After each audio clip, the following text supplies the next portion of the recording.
Hey guys, I'm RozaldVane, and welcome to another RozCast. You may be seeing that I'm doing a little bit of a different intro, but that's because what we did in terms of the RozCast was during HolyPika's live stream, and yes, HolyPika is our today's guest for the podcast. Today we will be covering E3 and we're kind of like going through a list of E3 games that I kind of accumulated, and although we won't run through the whole list completely, and we won't kind of like go all in details on most of the games, that's because Pika knows only a certain amount of the games, but he didn't know all of the games due to the fact that he didn't watch all of the streams like I did. But overall, we kind of just went through as much as we could in terms of the list. I'm sorry if some of you guys are interested in some of the games that were listed. I will also be providing some images rather than videos of the games that we talk about, or like just browse through. But yeah, thank you guys for coming into the RozCast and enjoying this cast if you guys do. And I will see you guys during this little mini podcast, or not mini, but pretty long one. All right, I'm good to go. Good to go. Maybe. Who knows? If it doesn't work, then I'm just going to just. Doesn't work. Because I won't know until the end of The recording. this. Yeah. We'll see. Well, if it doesn't work, well then we can always do it again. No. You don't need to do it again. I actually can like try to download off your stream or something. I don't know. If you're somehow able to split the audio track, then yeah. But Okay, never mind then. Screw that. Otherwise, like I said, we can always go over it again. It won't hurt me. It was over there. That's fine. Welcome to the stream. All right. So like I said, guys, today again is our E3 coverage. Today I am joined by my good friend Roz, and we're going to go ahead and kick things off with the EA conference. All right. Oh, you want me to go forward, or do you want to go forwards? I mean, I don't mind. Like you're more comfortable because the list provided for you, you can kind of bounce off of it and just sort of like do whatever you like to do with it. Yeah, I'll bounce off the list. You start off with what your thoughts and everything, man, and we'll go from there. Sure. All right, so with the EA, we started off with a proud moment in the Battlefield 5 for some reason, I guess. Yeah, which was a little weird for me. Like, they could have started off with any game, but they wanted to start with Battlefield.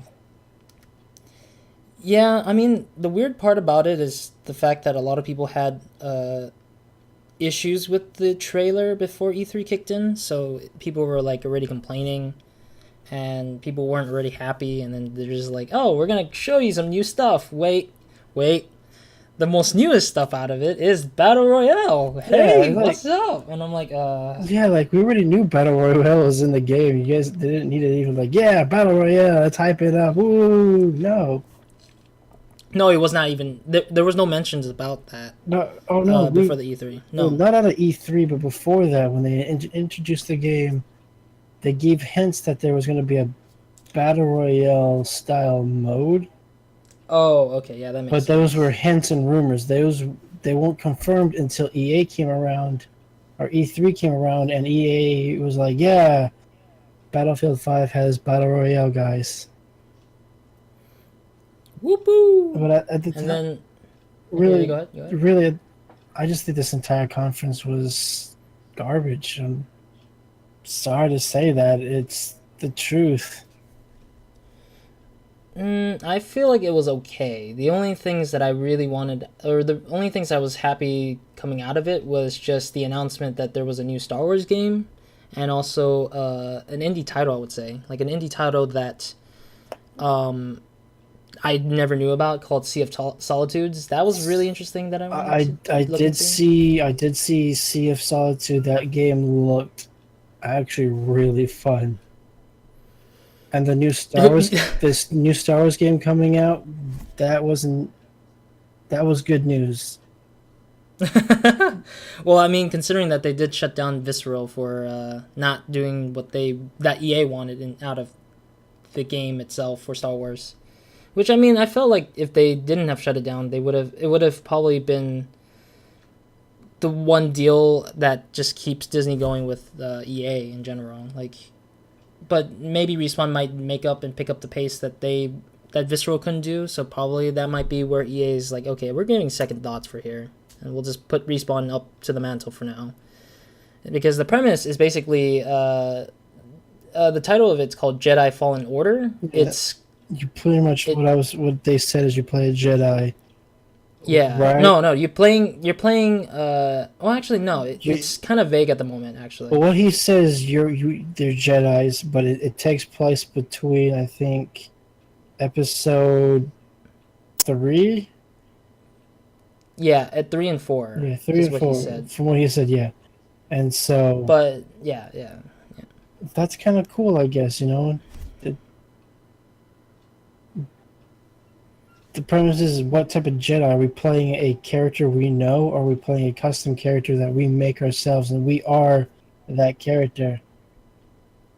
On top of that, the premise is also the fact that these Jedis are being hunted. So, I mean, at the same time, I don't know if it's a multiplayer game or if it's a single player game, because so far it's been it's just the premise that just confuses me, because I don't know if we're playing the hunter, or are we playing the Jedis running from the hunters, or are we having both sides in multiplayer mode kind of style? Yeah, that is the confusing part.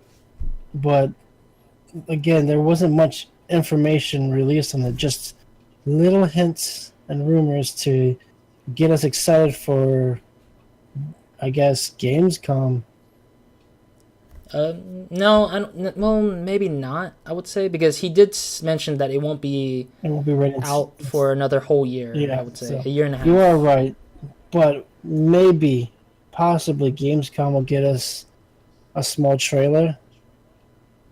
I won't ask for any promises, but I highly doubt it. I would say, but maybe, I don't know. I don't really hope for it, but I'm pretty sure they're gonna probably wait till probably opening year for 2019 to show something, probably. Yeah, most likely. Moving along, we also had Command and Conquer on mobile. That was kind of weird and unexpected. Like, a Command and Conquer game just shot out of left park. I think everyone was. I was confused. Everyone was like, yeah. I was like, why? This game looks fun, don't get me wrong. It looks fabulously fun. I don't know about that yet. Well, because people were screaming and shouting for Command and Conquer 4, I think is the next installment, if they were to make a new one. Like, people wanted something new, but sadly EA is not thinking about it in that standpoint. Maybe considering the fact that they just got their loot box issues like still lingering about, they kind of want to. They probably want to like change stuff and like do something entirely different. Yeah. Seems to fit and cater what they wanted, which is probably at this point I think that they're gonna move towards mobile gaming more, because after that microtransactions. After that whole microtransaction fiasco. Transactions. Yeah. I'm pretty sure they're gonna decide to be like, we're gonna try to cloud this over or make people forget about this by throwing out this mobile game. Maybe start going towards. Yeah. Maybe start heading towards mobile. Once we do that, because that's where the market seems to go. And honestly, if they're gonna do microtransactions on mobile games, it kind of makes sense, because they do it already in free-to-play mobile games. Yeah, it's just, but at the same, how far? Yeah, go ahead. How far will they push it? I mean, mobile games are mostly microtransaction based nowadays. I mean, they're not really like there isn't a mobile game that isn't like at least having one section of microtransaction involved. But I might be wrong. I mean, well, minus maybe single player mobile games. But if it's a multiplayer mobile game, it's most likely going to have some sort of microtransaction no matter what. But I kind of see them doing that, and they also do. I think they also. No, it's not them. It's Xbox. But yeah, like it's just I don't know. It's just they're mostly popular in mobile games. EA is better at that, and I mean they've been trying to push for FIFA to go on to mobile games and Madden to go on to mobile games as well. it's kind of like, okay, well, they're just gonna take the next step elsewhere rather than focus on putting stuff into like Battlefield 5, which they announced that there was no premium pass involved.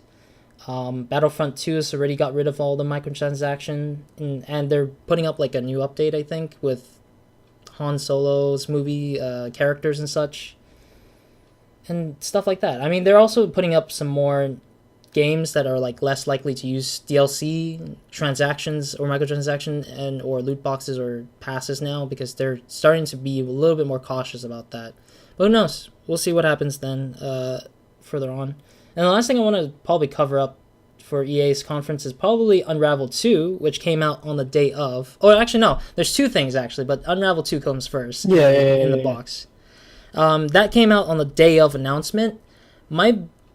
The thing I saw on screen was just a little tiny disappointment, but not too disappointed, because I don't know how the game's played right now. I'm still kind of like, I still haven't seen Let's Plays of it yet, but I know that on screen they showed their debug stuff. Yeah, like, on screen. That was huge. And if you listen to the commentary, the guy's like, "Whoops, we weren't set up for this just yet."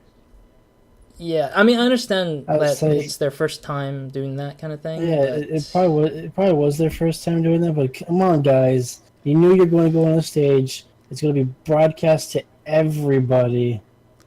Yeah, so like you can see all the data there. Yeah, be a little prepared, And then another huge issue was just the lag. I was just confused if it was like, they need more time for optimization. They might need a little bit more time.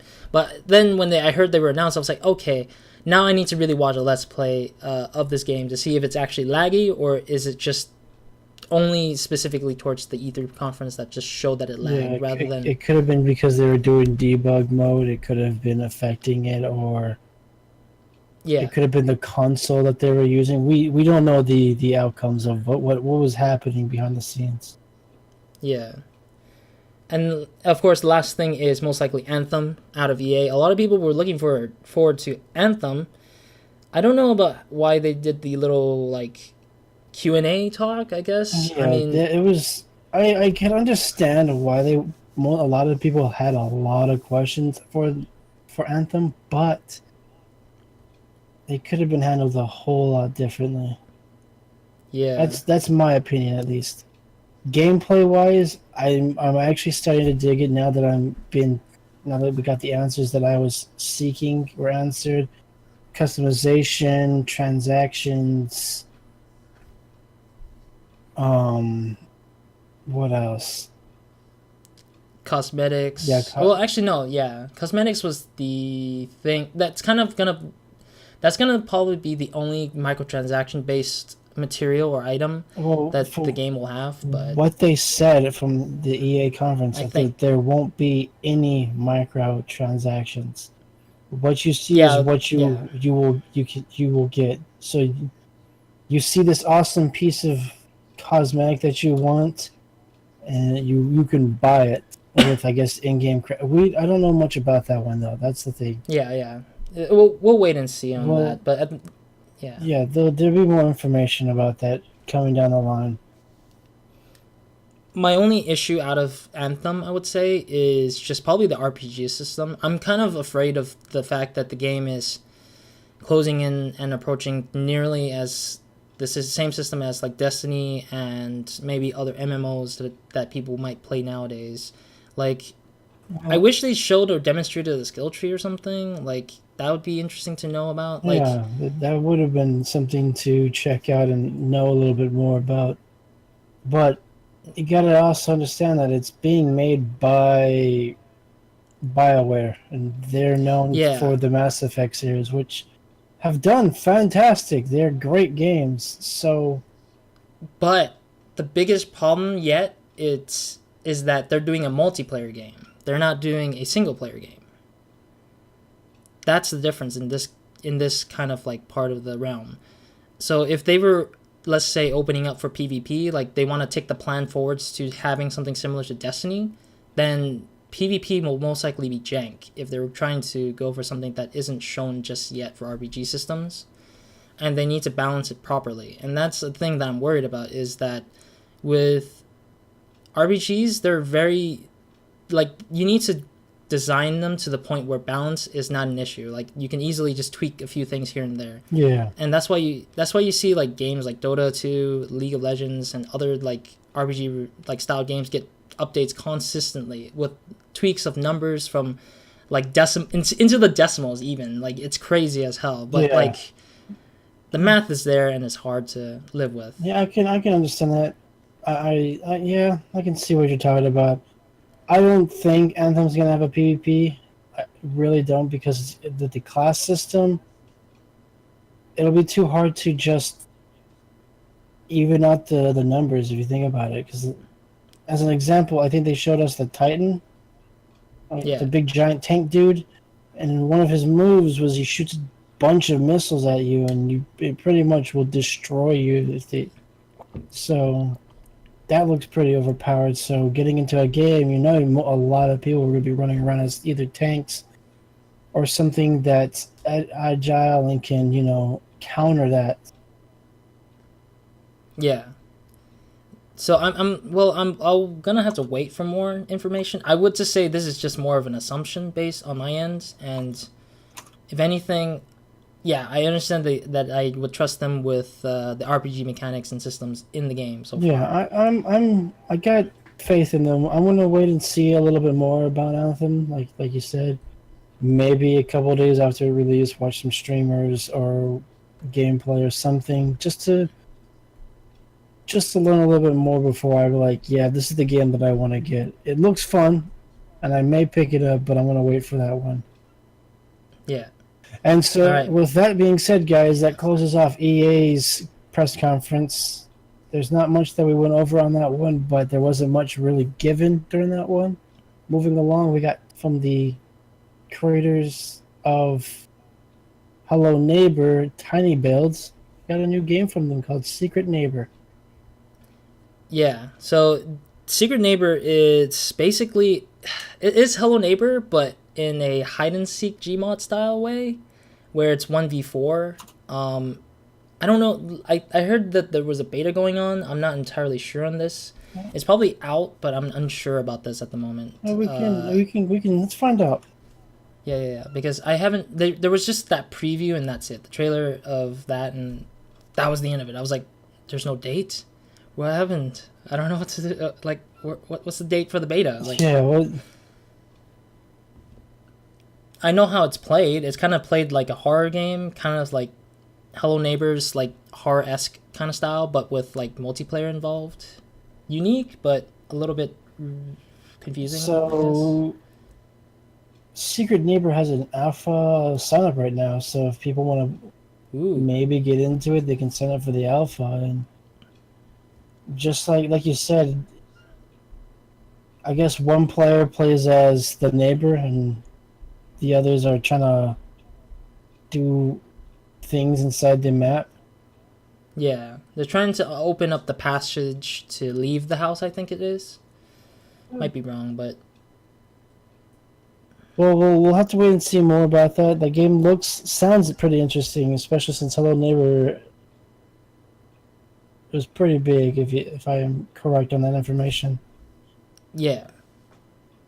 But yeah, that's it for Tiny Build. I mean, there's not much on Tiny Build's end because they spread their games across to other conferences, technically. But moving on to the bigger one, the one that said that they were demonstrating 50 games, 15 world premieres, I think it was? No, 18 world premieres and 15 exclusives. Microsoft.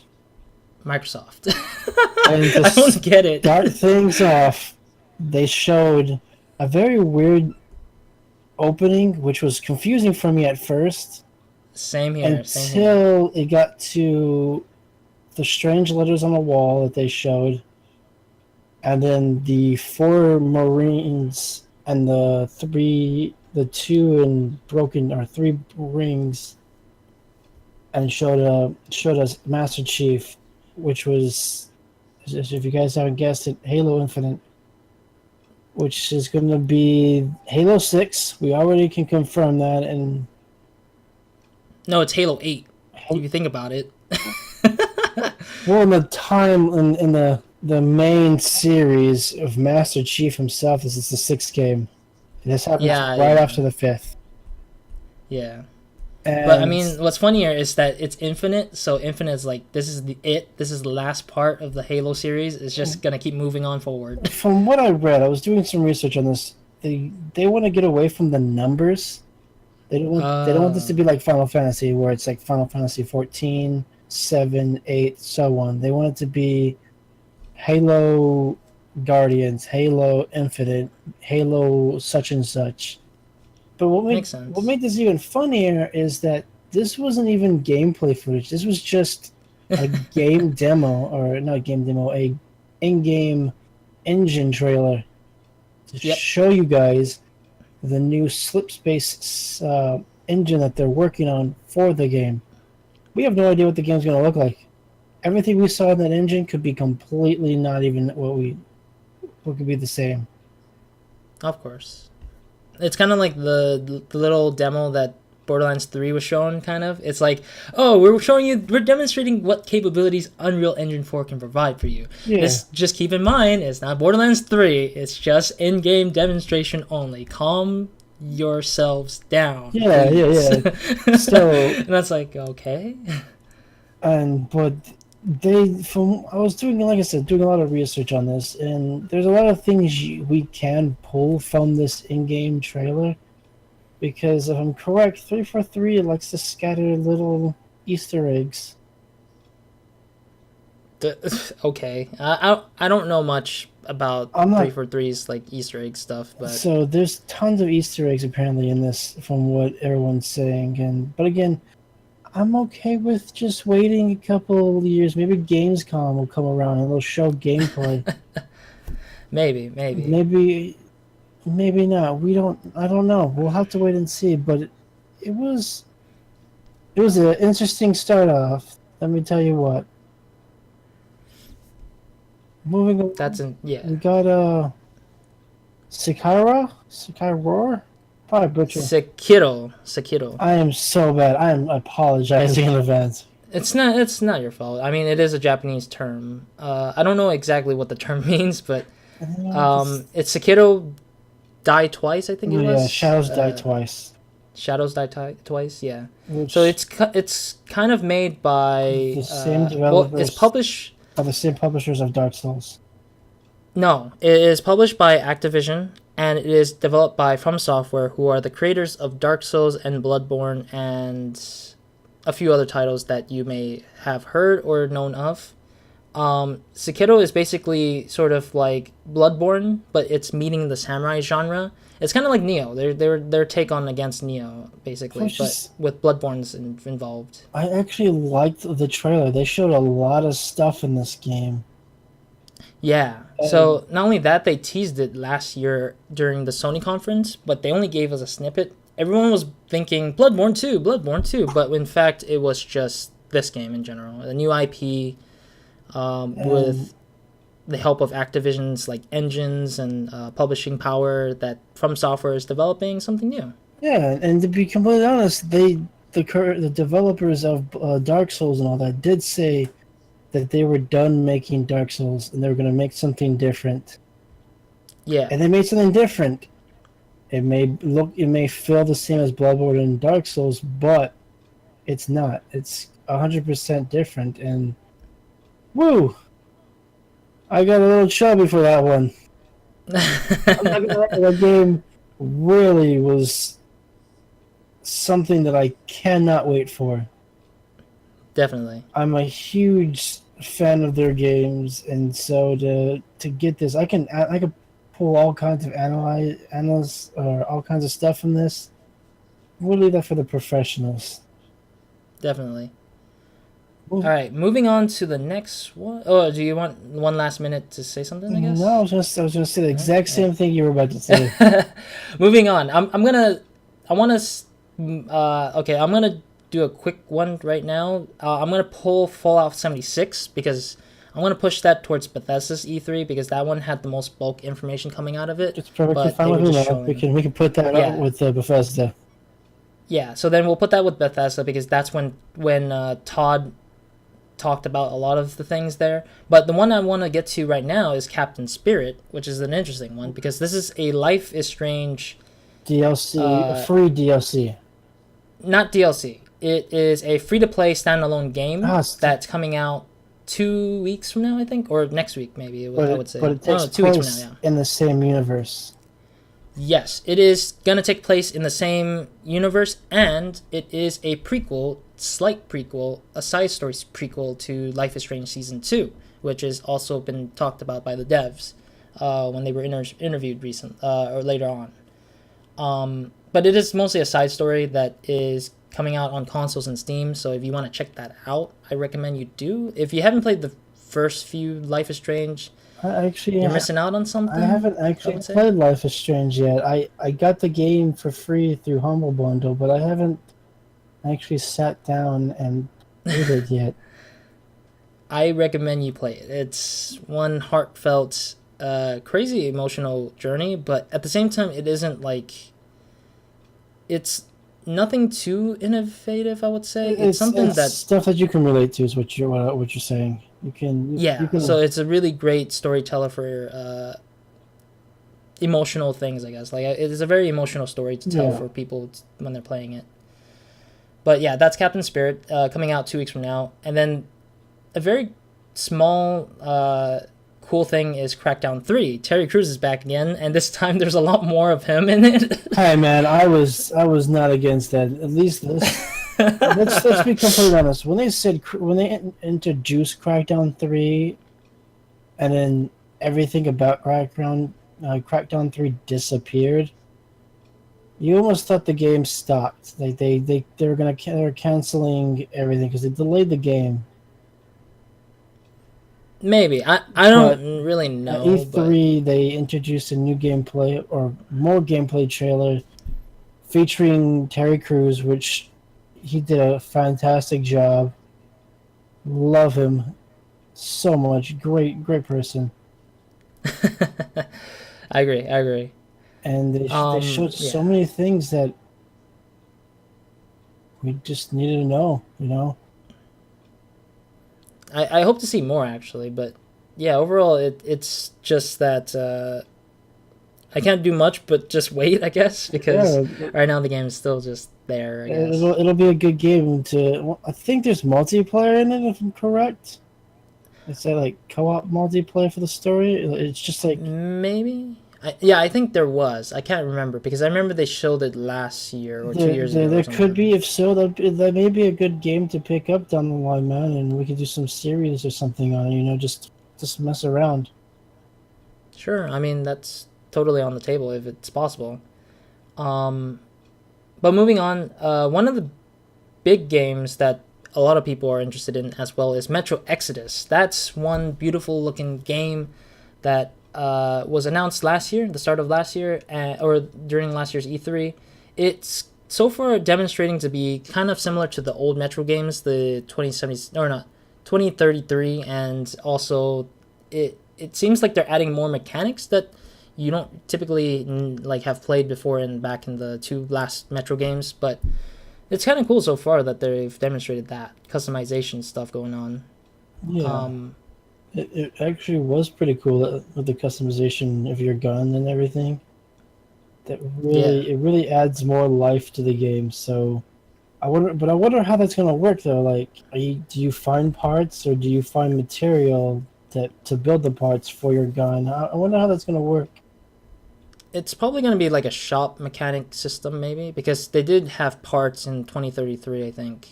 Where you just pick up money or credits or something. That sounds pretty accurate to how it may end up being. If that's the case, I'm still gonna play it. I'm just be completely honest. Yeah. I played the other two games. I love them. I'm gonna play this. I've only played the first one. I haven't played the second one yet.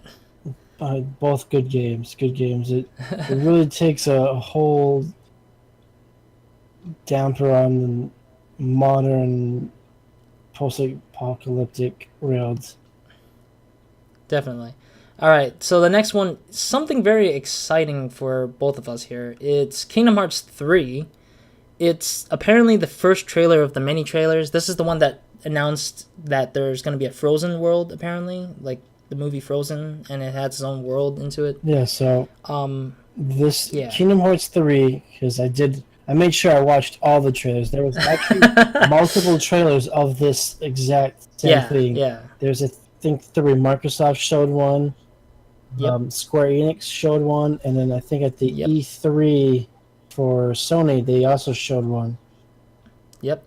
In each one showed the same thing, but they added something that the others didn't have. Well, the third one actually was different overall, but the first two were similar, and that the second half of the first two were different slightly. Yeah, so the first one was Microsoft, which as we said, and this one showed off Frozen, but it also showed off a new Keyblade and transformation for the Keyblade. It showed the Frozen Keyblade and its cool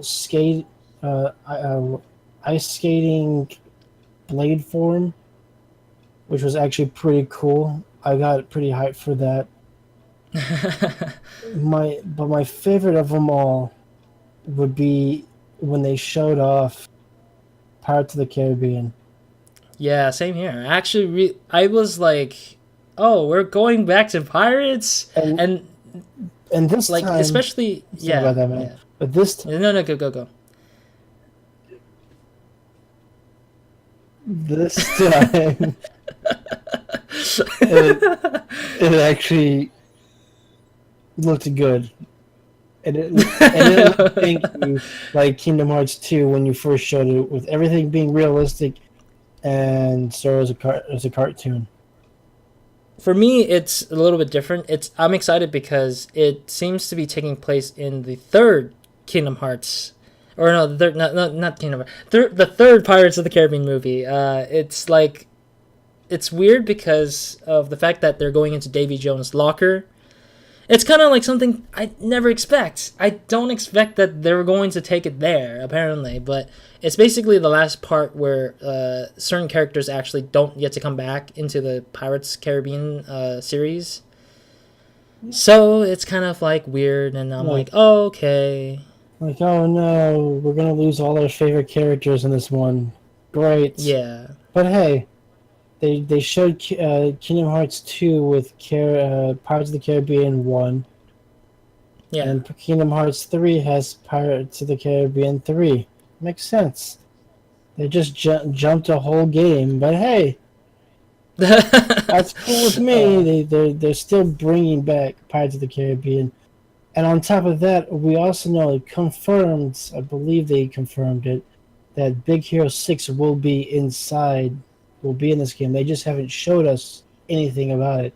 I think that's the one. Yeah. I think that's the one reel that they're actually holding back and not going to show us anything until the game releases. Which is by the start of next year? January, I think? No, it's at the end of January of next year. Yeah, the beginning of the year, kind of. But yeah, anyways, but yeah, that's the end of Kingdom Hearts 3. We won't be covering the other two because the other two have been sort of told on its own here. I'm gonna do two quickies right here, like two quick titles. One of which is Sea of Thieves. Those of you who own the copy have a chance to purchase or maybe get the next two expansions that are coming out very soon. So that's Sea of Thieves there. And then last but not least, Forza Horizon 4. That's coming out, and that has a system for seasons, like winter to fall to summer to spring. So it has its own seasons and such. Sadly, no car demo like they did with like they did for the past many E3s with car demoing when they present a Forza game. They didn't do that. They did it on off camera. They did it off stream or off the conference floor. But that's mainly that. But the one I want to get to very importantly is the Microsoft pickup of a few companies that some of you guys may or may not have heard of,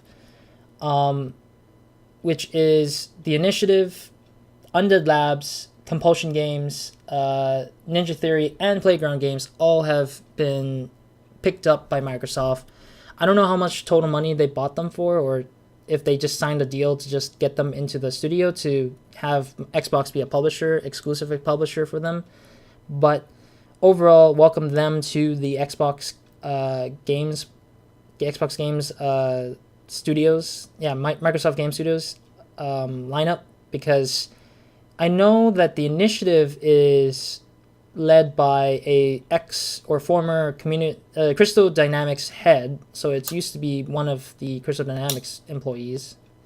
The next one, in Undead Labs, is the developers of State of Decay. Playground Games are doing Forza Horizon, and Ninja Theory doing Hellblade, and also not very last but not least is Compulsion Games doing the We Happy Few, which I'm also looking forward to We Happy Few, because that was something that I've been wanting to get on Steam, but it got pulled just as it got picked up by 2K as a publisher for some reason, or not 2K, Gearbox. Yeah. Publishing. It looks like an interesting game.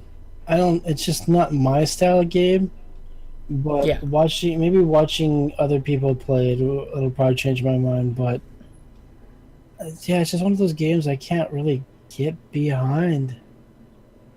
What do you think We Happy Few is about? Crackheads?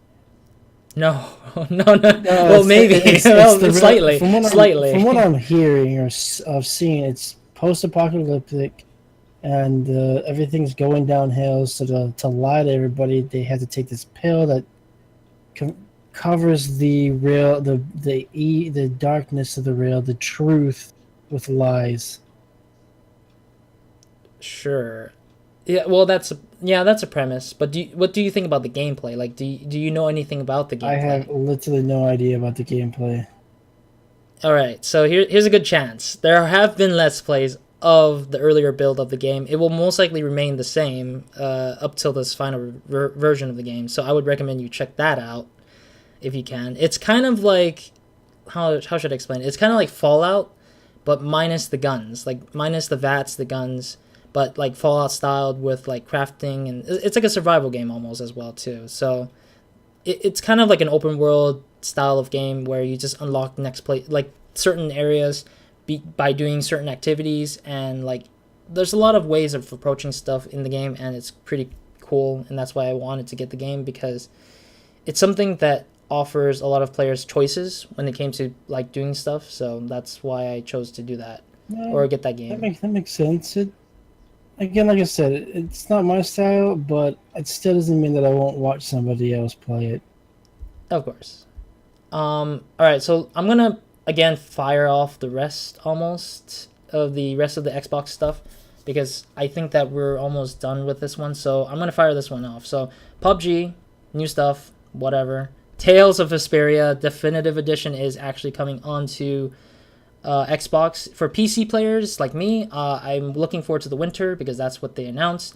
The Division 2, that is going to be talked about in Ubisoft. Shadow of Tomb Raider will be on Square Enix's side. Session is actually one of the few indie games that I was not expecting. It's a skateboarding game. People were thinking Skate 4 initially, but we're still not having Skate 4 from EA anyway. I was thinking Tony Hawk. And yeah, maybe Tony Hawk as well would be another one. Because that's what it looked like. It looked like the next generation of Tony Hawk.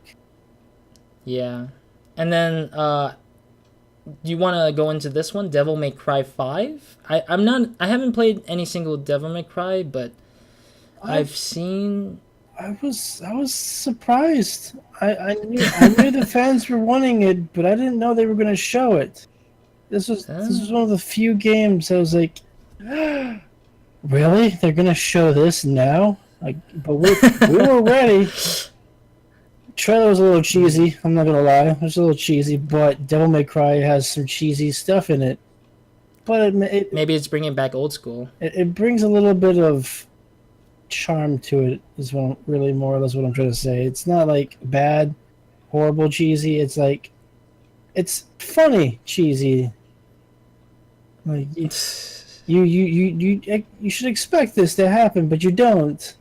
Because you're fighting demons, so you try to take the game seriously, and they're like, "Hey, don't take it so seriously, mate. We're just a couple of dudes who fight stuff from hell." So I think this is going to be a good one, and especially since they're bringing back one of the main characters from Devil May Cry. 'Cause come on, everyone loves him. All right. So, anyways, continuing the fire off, Cuphead is getting a DLC. Tunic is a cute indie game that is about I think it was about the fox. It's about a fox Knight. that it was pretty much what my expectations of it was, just a Link clone.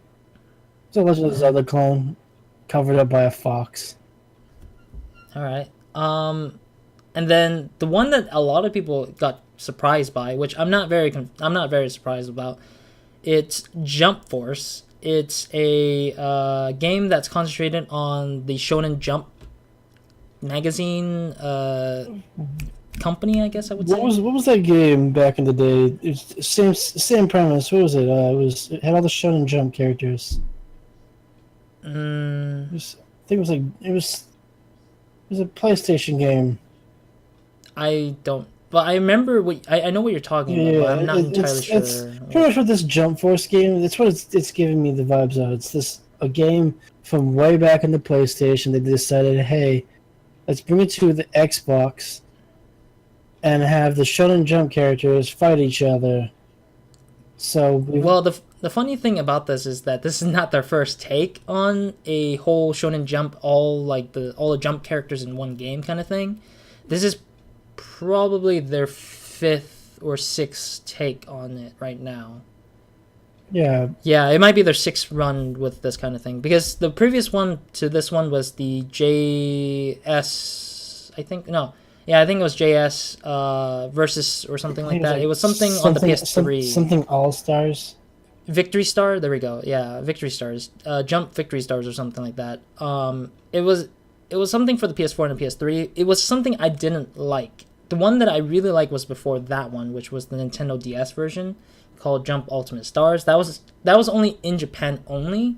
The weird part about it is that it's mechanically different from the rest of these games, because it gives you customization on a page, and you use the page's power to activate special abilities and or just like throwing or using certain characters that is like more than three boxes of like the pages, and it's called 3 comas or 4 comas and stuff like that. It's really awesome. I just wish they brought that back and kind of use it in that manner for the games today, but they're just ripping off the Naruto like fighting mechanics and just like slapping it onto the game itself. Yeah.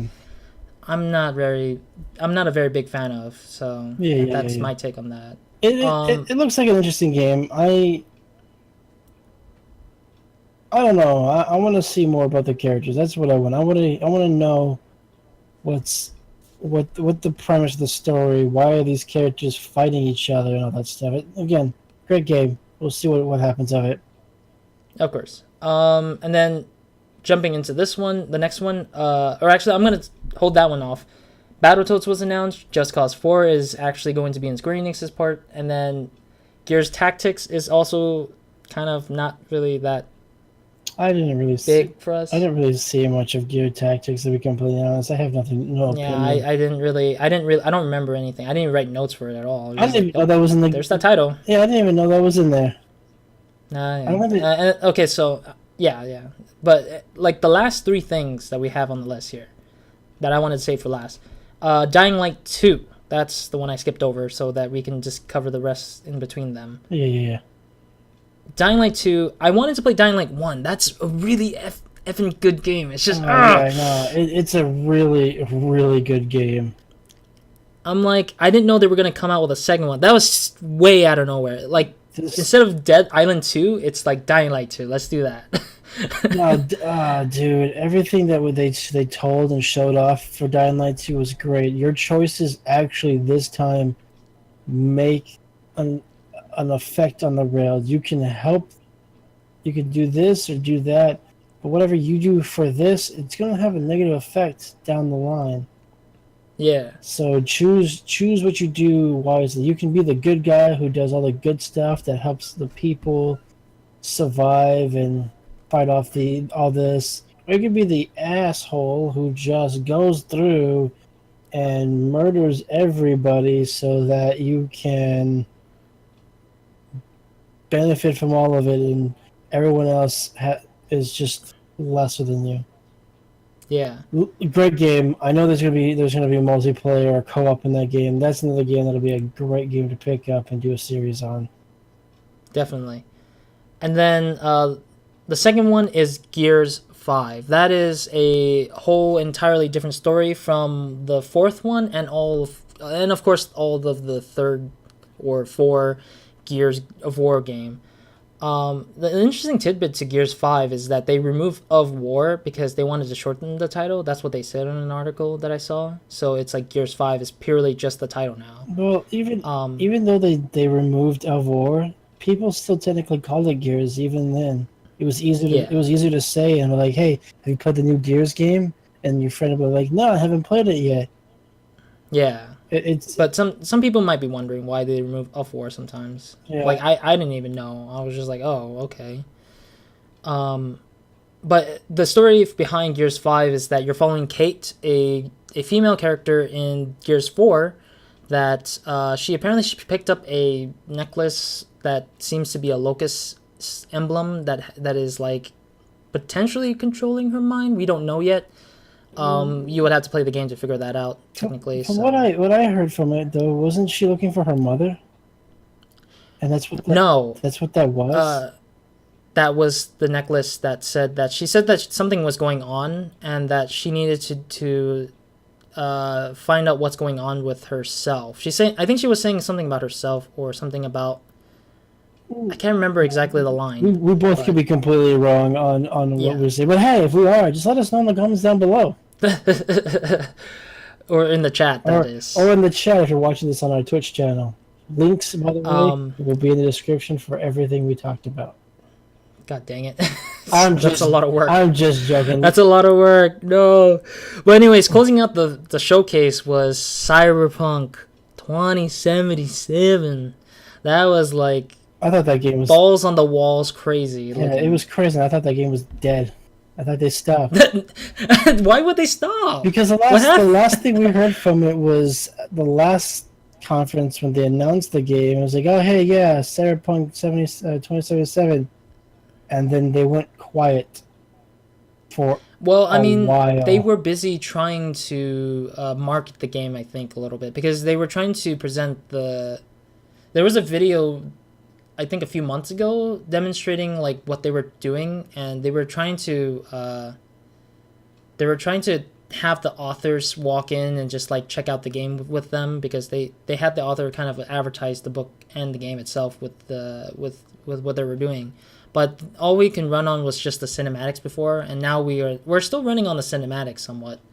But it seems to be promising because of like most of it might be in engine already, but we don't know yet because we're just assuming right now. Yeah, it still looks like a very fun game. It's a game I'm going to be picking up, especially since what I heard is that it's going to be completely 100% in first person.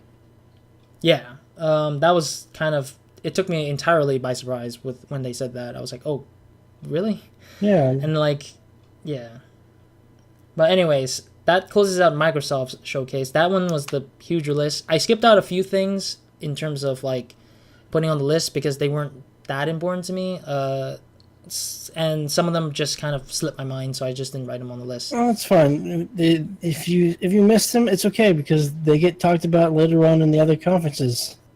Yeah, and some of them were mentioned to move forward to other conferences. But anyways, moving on to the next one.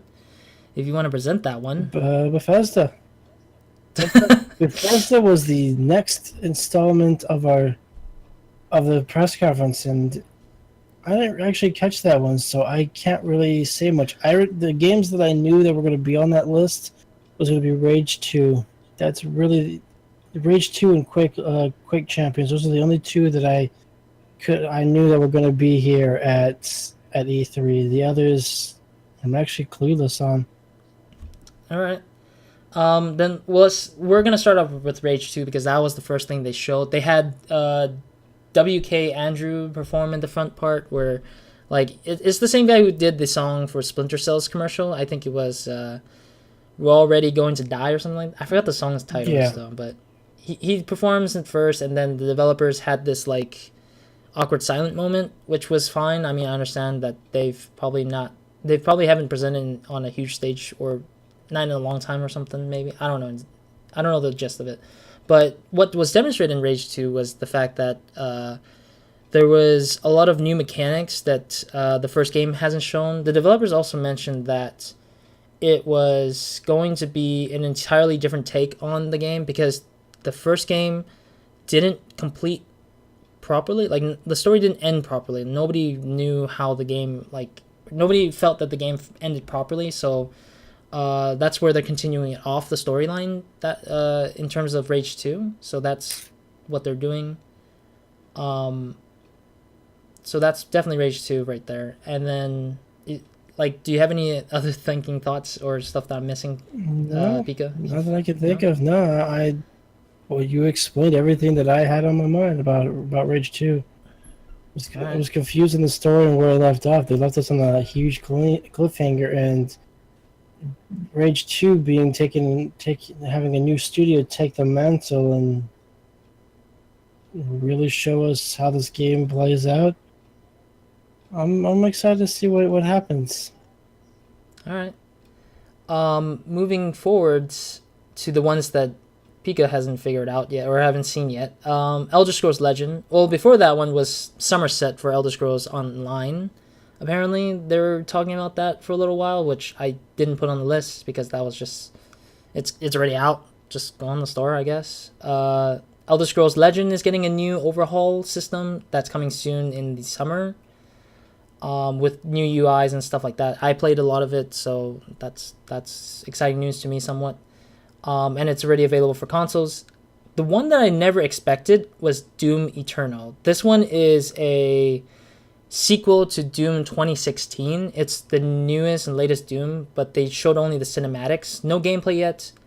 The setting is going to be in a city, so it's going to be like what happens if hell happens on Earth kind of style. This was the original premise of Doom 4 or Doom 2016, but they decided to scrap it and redo it and made it into a Mars game due to planning issues and stuff like that, and that it didn't felt right for the team. So they decided to put that off until maybe today that they decided to bring it back. So that's something cool. Yeah. Quake Champions is exiting early access soon. Yeah, I'm just going through this pretty quickly because there's not much we can run on. Yeah, no, take your time. Yeah, yeah. I'm sorry. I just didn't ask your thinking thought for Doom, I guess. No, I was not a huge fan. I saw the trailer for it. I was like, nah. Doom is one of those games that I love it or hate it. I either love the old Doom where it's crazy and dark and scary, or I hate it and it's like the newest Doom. So it's a love-hate relationship, I guess. All right. And yeah, now Quake Champions is early access is about to be exiting soon. I think there was a free copy up until the 18th of June. So if somebody's watching this and it's not the 18th yet, pick it up. I think it was free, but it doesn't have the whole content. The whole content is kind of blocked by a paywall. I would recommend I would recommend Bethesda check that up again to not do that, but whatever, I guess.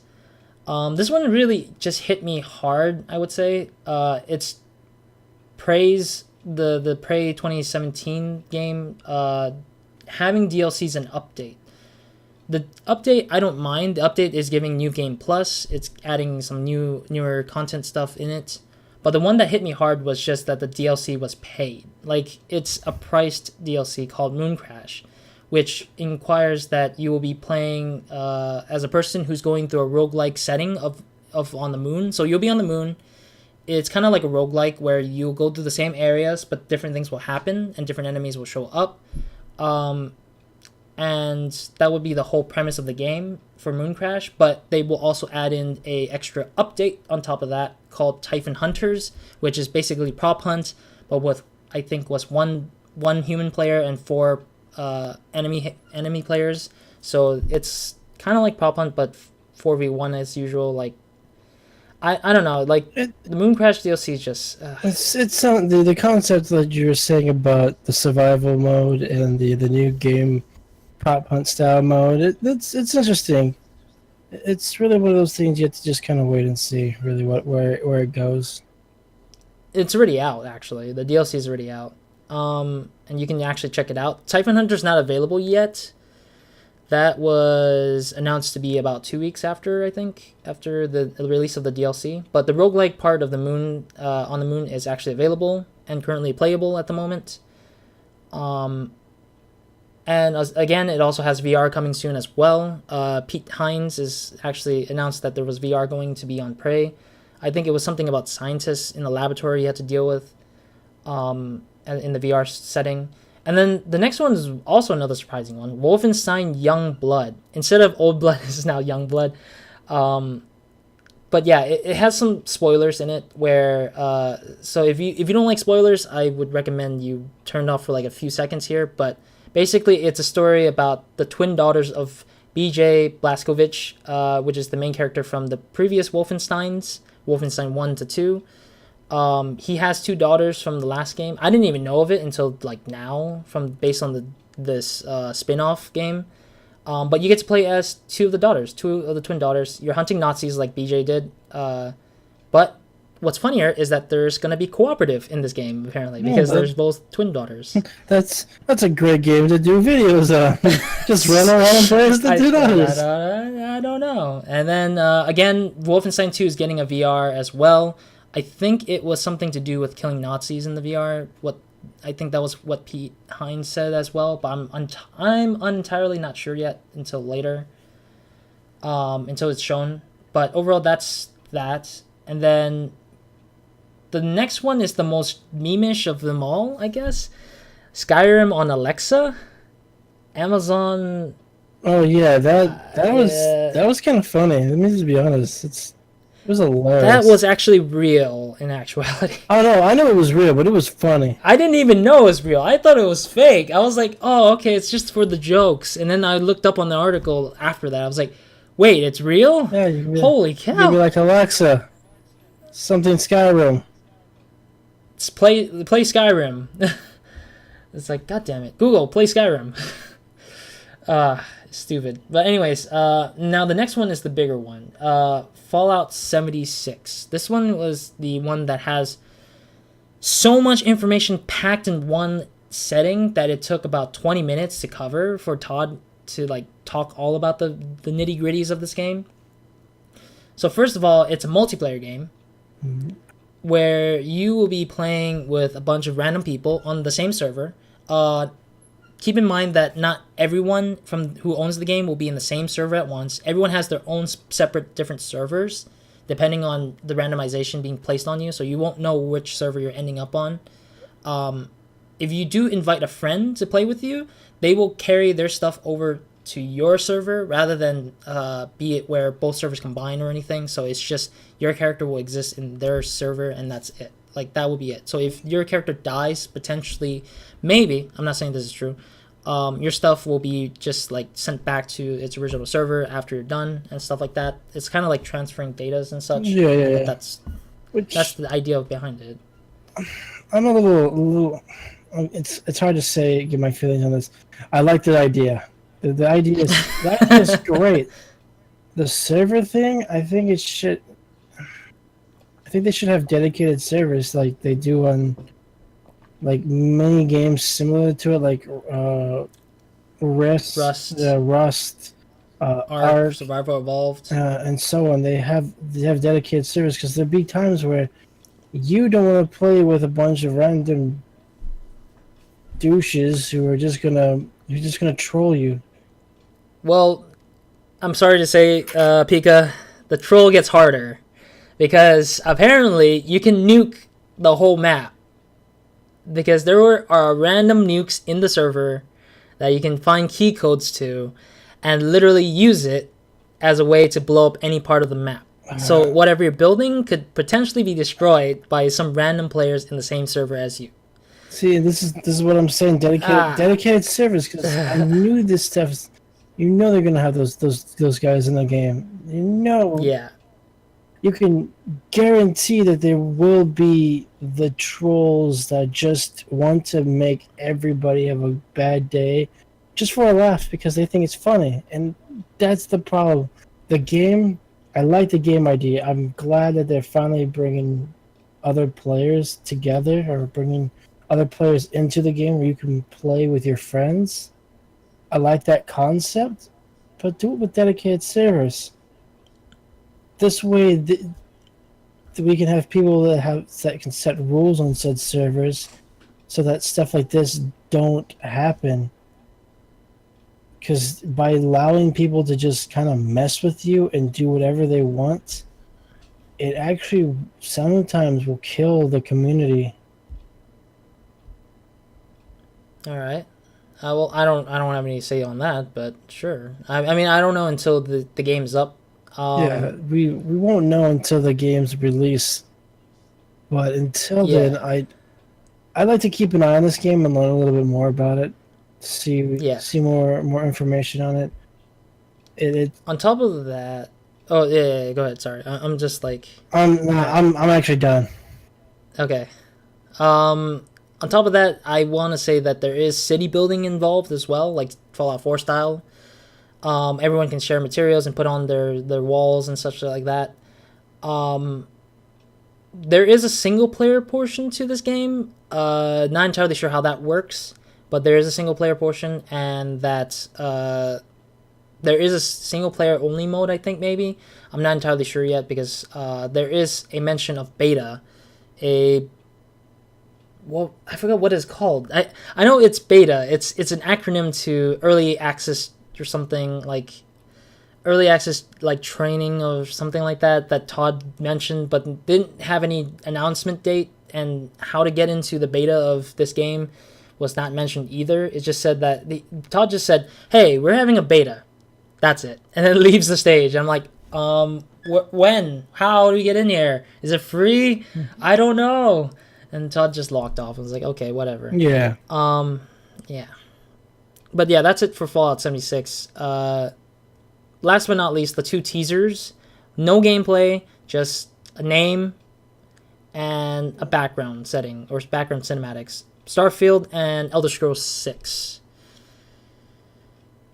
Yeah. Like you said, no background, no information. Starfield's an RPG set in space, and Elder Scrolls is, from what I'm hearing, taking place in the Skyrim universe. I don't know what they are going to be like, but we'll see. Yeah. And that concludes ourselves on the Bethesda. Moving along, guys, we're going to go ahead and jump into the DD. The Double D's? The double D's, and start off with Scam. Scum. They're both the same thing. Scum is out already, so I don't know what to say about that. Yeah. But yeah, Scum is on Steam already, so if you want to check that out, it's in the 2nd season, I guess, is what it says during the stream. The one I really want to look into here is My Friend Pedro. That is a really, really awesome looking game. It's about like some shooter who like can do crazy flips, and it looks so cool. Like I really want to see how the gameplay works.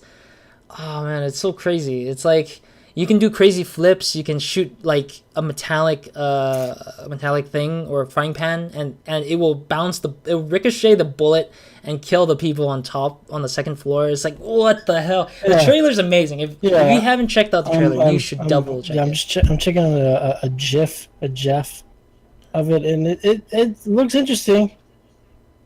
I'm not gonna lie, it's got that crazy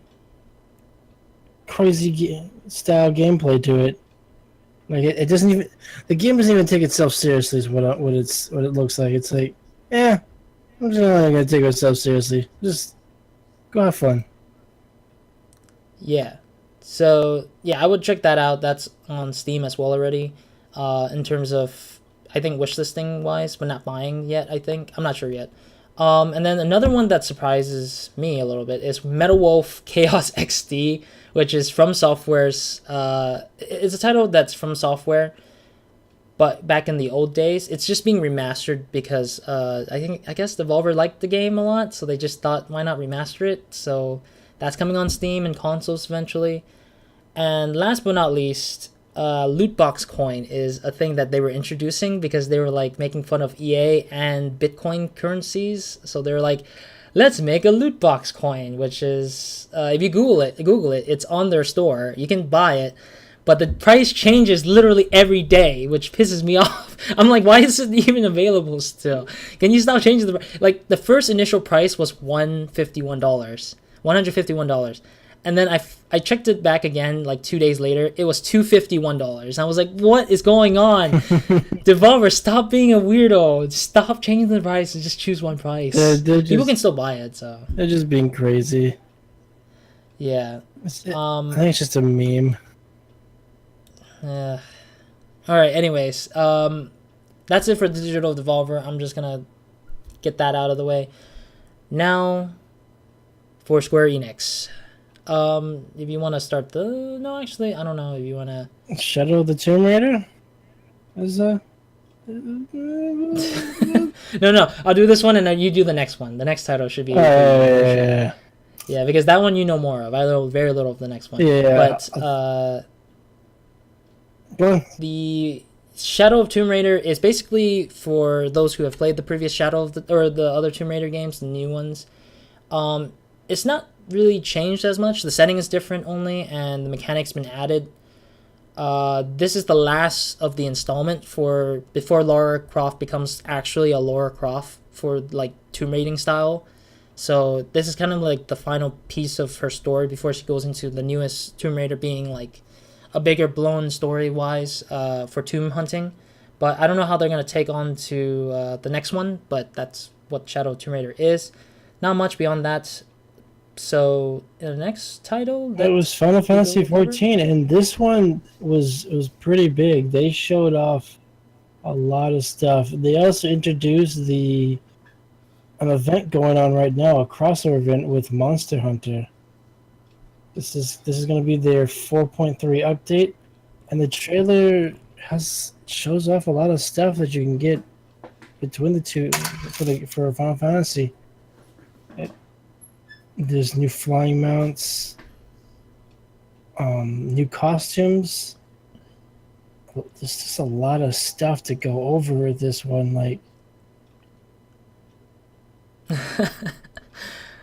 yeah, there's now also on top of that, you have in Monster Hunter, you have this little cat that follows you around, and so.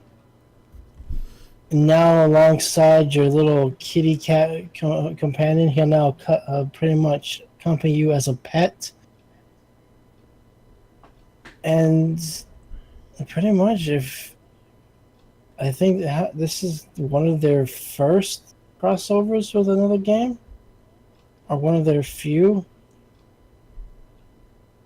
But this also brings a title Under the Moonlight. A bunch of new quests, all for Stormblood. Yeah, it's just a lot of stuff to really go over for this. Moving along to Dragon Quest XI. Yeah, so Dragon Quest XI is already out in Japan, but it's finally making itself over to the US for once.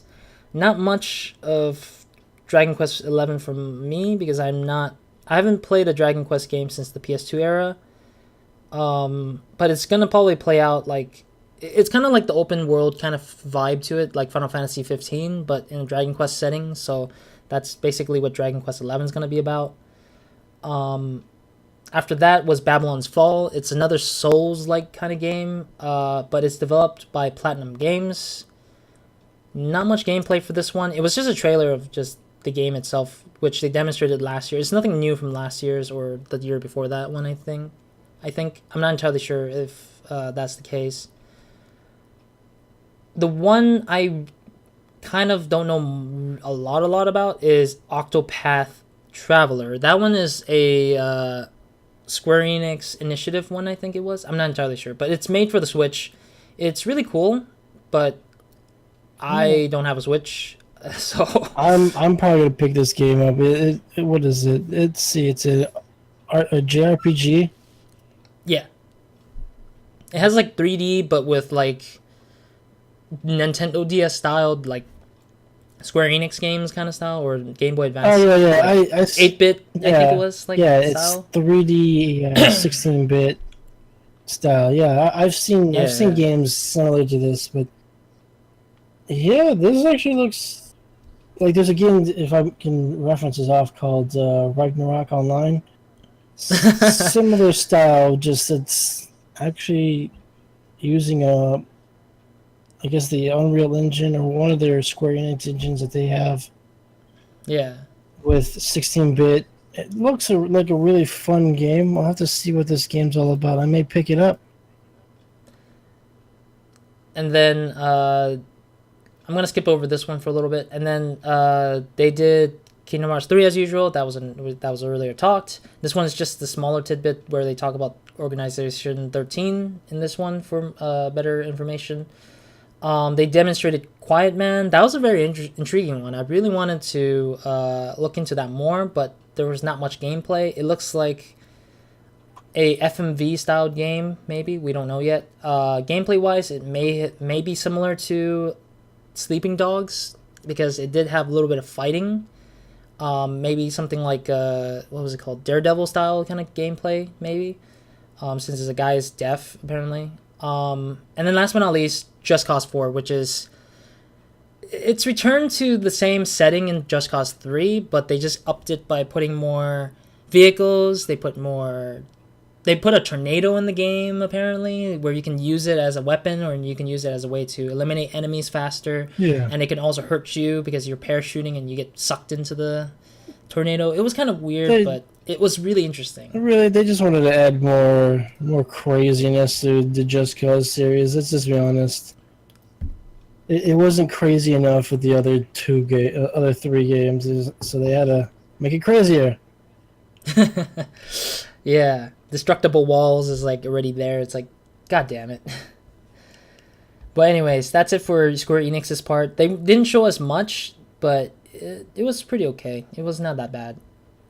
The next one, which I am a big fan of in terms of publishers or dev place, I guess, is Ubisoft. Ubisoft started off with a panda marching band for Just Dance. I don't know what year or what the title is officially for Just Dance. I just know it's Just Dance again. But yeah, Just Dance is there. And then after that was their demonstration of Beyond Good and Evil 2, which they showed the world premiere of it last year. But now they're presenting more stuff and adding more to the story. They're bringing back the old characters that many people or fans have been wanting, which is Jade and the pig guy. I forgot the name right off my head. Yeah. And that seems to be more of a cinematic stuff. No gameplay, or there is some gameplay in it, but a very cool, interesting tidbit is that there is a thing called I forgot what it's called, but you can add your own art, you can add your own sound bites and stuff like that into the game. So whatever you contribute to the website, you can have them in the game in general. That sounds like amazing, man. And on top of that, they do pay their artists. So if you do enter any of the arts / sounds, that as long as they're not copywritten or a copy of another format of some sort, you will get paid. Like literally, they didn't mention that on their the conference floor, but they did mention that on tweet that they forgot to mention it because they got cut off due to the script being too long. So that was the funny part that they didn't mention. But yeah, check that out. Well, you can, because that's available now at the moment for that reasoning. Nice. Trials Rising is the next one with the funny opening, I guess. I didn't actually see this one. Trials Rising is technically Trials Fusion again, but updated with better multiplayer stuff going on because Fusion didn't have much of a multiplayer, I think. I'm not entirely sure, but I think I remember there was not much of a multiplayer for Fusion. But Trials Rising is more concentrated on multiplayer. It's more concentrated on, let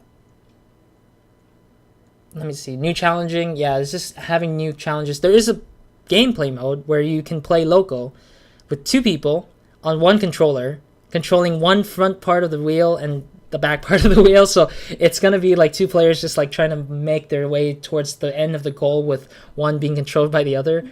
It's very funny because What I'm it's like, getting at from that is, how can we make the players fuck with each other? and that's how they did it. I'm gonna just give you the access to one person controls the front wheel and the other controls the back wheel, and we'll just see where it goes from there, mates. We'll just have as much fun as you can. Let's see how many relationships we destroy. The goal, relationship goals. But anyways, the big one that's coming up is the Division 2. That one has an overall update to the world and the story. You're going to Washington, D.C. You're going to have 3 free expansions and 3 updates that comes along with it. So they're free. No season pass anymore, I think they're going for.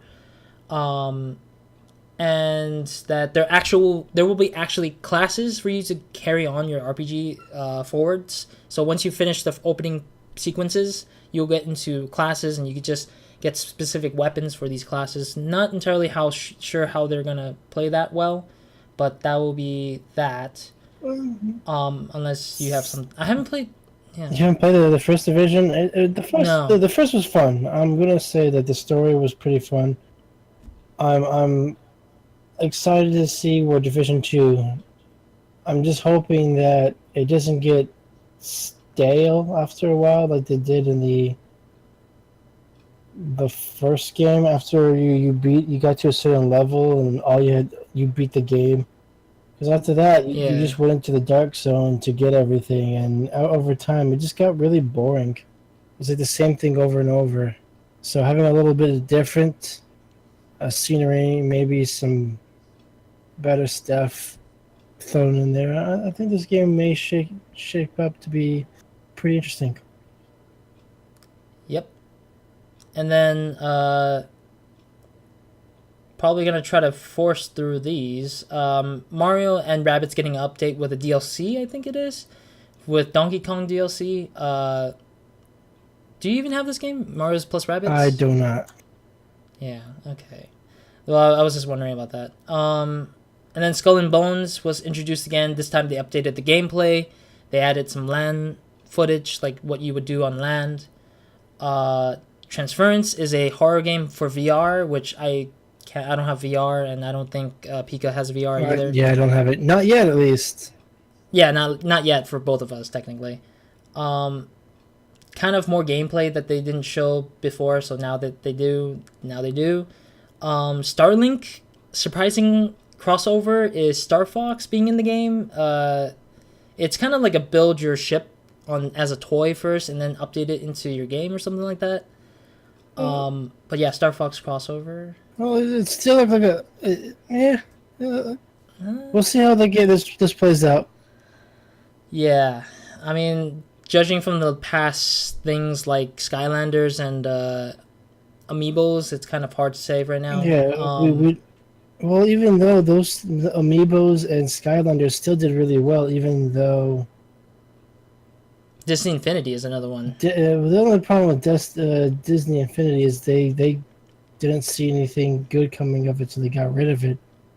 Yeah. But it could have, if they did stuff like Skylanders or the Amiibos, they had characters that we knew or truly had feelings for. I don't know how Disney could have done it better, but Disney Infinity, Amiibos, and Skylanders. We'll see how the market plays out with Skylink. All right, so then that's Starlink. For Honor is getting a DLC expansion. It's free actually right now. The For Honor is also free up until the 18th of June. So if you you're getting the starter pack. If you haven't picked up the game, pick it up now. Yeah, starter pack, Uplay only, I think it is. I'm not entirely sure if it's also available on Steam to pick up, but it's mostly on Uplay. So if you're picking it up on Steam, I don't think they have it. The expansion is called Marching Fire, which is introducing Chinese warriors and that this expansion pack will give you breach mode, which is basically castle sieging. So you'll be sieging castles 4v4 castle siege, and that will be coming soon with the DLC. The Crew 2 is releasing 2 weeks from now, and the beta is open right now, so you guys can sign up for the beta right now at the moment for the Crew 2. And the last game that Ubisoft has introduced is Assassin's Creed Odyssey, which I've talked about in one of my episodes, but I'm going to probably talk about it again. So basically, it's taking place in Greece, and you're going to be playing as two different gendered, or you get to play one of the gendered characters, Cassandra, and I forgot the dude's name because the guy's name is kind of like boring, I guess, maybe. I don't know. I can't remember because it's not a name that I would like to say, or it's not a name that I would remember, to commit to remember. Cassandra is one I would remember because Soul Calibur makes me remember that name. And basically, it's kind of like their approach to this is the Witcher style. So they're gonna be open dialogue. So you get to say whatever you like to say to characters in the game. Each thing you say and things you do will impact the story itself. You can make romances apparently in the game. That's gonna probably end not well. No, I take it back. We don't know yet. I take that back. If it's anything like Mass Effect series, I think it'll work just fine. I think it's gonna be like Witcher romance style. Like you just have one night stand with that person and that's it. But they know that they love you. And then it's kind of like the same engine from Origins, but just that they added mechanics on top of that, like throwing stars or something like that. It's a tip of a spear, but it's become like a kunai knife style throwing knife thing. That sounds actually pretty awesome. Yeah, instead of the hidden blade, I think it's called now. It's hidden blade. They got rid of it, or they just haven't shown it, so that's probably still missing in the game. And then last but not least, the thing that they showed last on the trailer is a Minotaur. So they're gonna start throwing in some mythical beings. That actually sounds interesting. Like my wife actually just started playing the Ezio collection. Trilogy. Yeah. So, and I know she's a pretty big fan on Assassin's Creed. So I may be picking up that game, and we may be playing it. We'll have to wait and see more about that one. Yeah, I'm a big fan of Assassin's Creed. I won't be seeing myself playing it anytime soon, sadly, because I'm going to be busy. The next one, which is Double Fine, I haven't actually seen this because, as you said, it was only on Twitch, and I didn't catch any of the Twitch ones being shown. Oh, I thought you knew what's gonna. No. Okay. I'm being serious. I haven't all right. seen any of the ones that were shown on Twitch. Yeah. So Double Fine presented Game Beasts getting their updates. They're gonna have some new maps to it and some crazier maps into it. Some new skins probably might show up eventually, is what they said. I think, not entirely sure, but they're getting themselves on the PS4 and Xbox One, I think. So they might have some characters exclusive to those consoles, maybe. Since they have Rick and Morty skins already on that on the game. And then after that, they presented Knights and Bikes, which is basically like the Boonies and Earthbound inspired kind of game, where the players are like just messing around and as kids, two little kids and stuff like that. And then Double Fine also presented Kids, which is made from the developers of Plug and Play. It's a free-to-play game, and I think Kids will also be free-to-play as well. It's a very weird game, but that's that. Yeah. And last but not least, Ooblets is presented during this thing, but I'm not going to talk about that as much because that will be showing up in the PC Gaming Show, apparently. Oh, nice.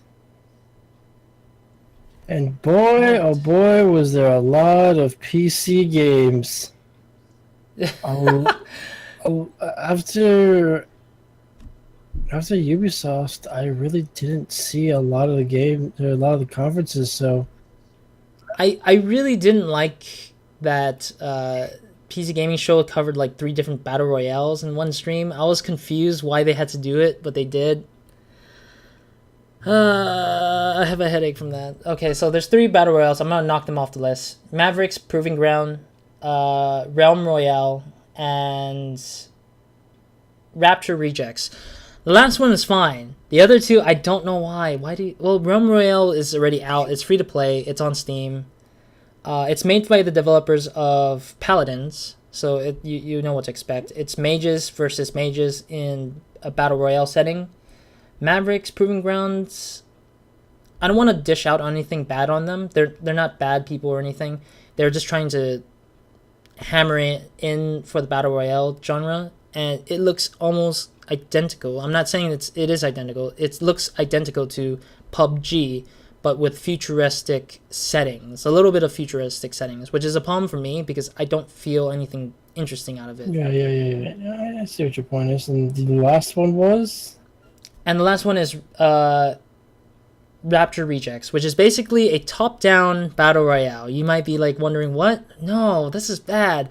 But in fact, on top of that, it's made by the animators of Cyanide and Happiness. Oh, great. So all the art is Cyanide and Happiness related, and it's developed by Tiny Build, which they didn't put into their stream earlier, which is funny. Yeah, this is great, guys. Just what we needed. More. They're cashing in on the battle royale. You know what?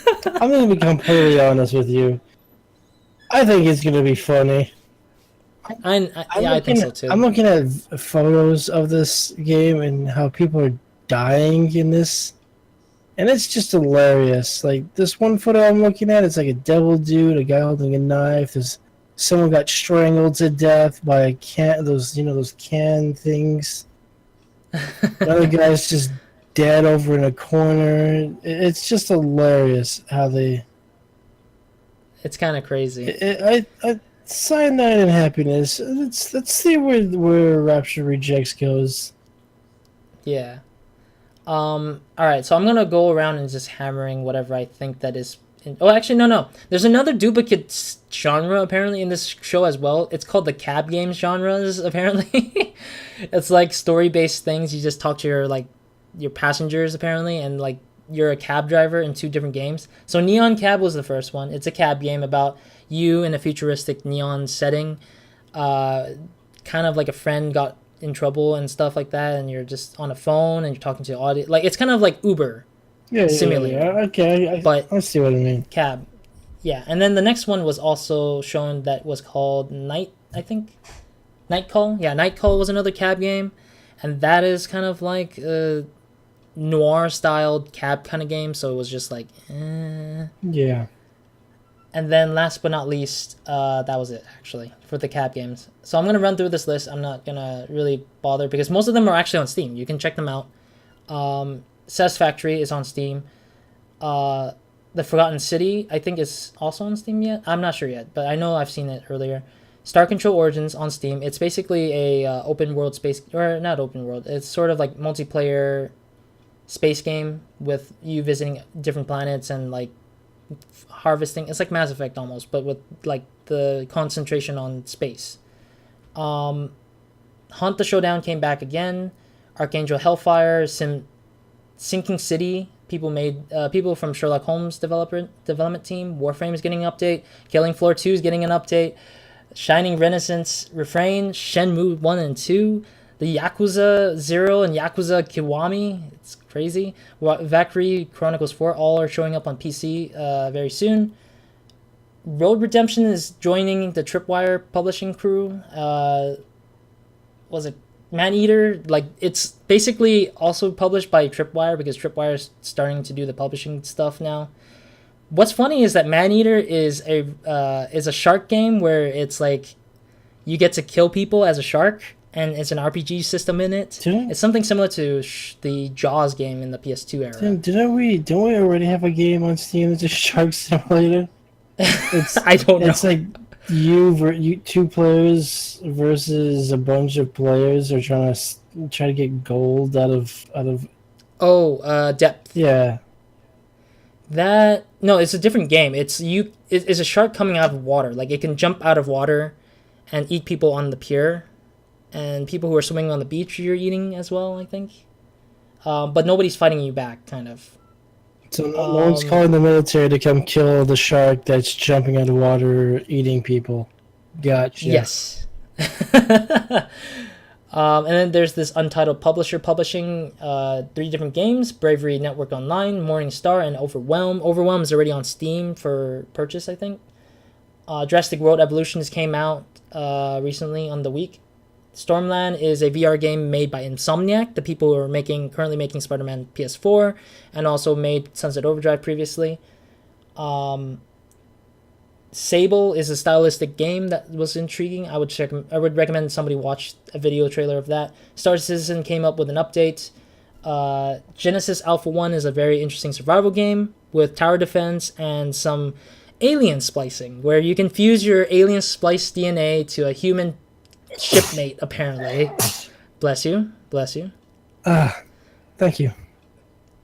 That's interesting. Don't Starve Hamlet is also another one. Is a DLC for the Don't Starve series. Overkill's Walking Dead is kind of like a Left 4 Dead style game, but on top of that, they added a third-person view, and also they added some more crafting material stuff that distinguishes itself from Left 4 Dead. Zombies are also different, so that's another big key thing about Overkill's Walking Dead. Oh no, that's not no.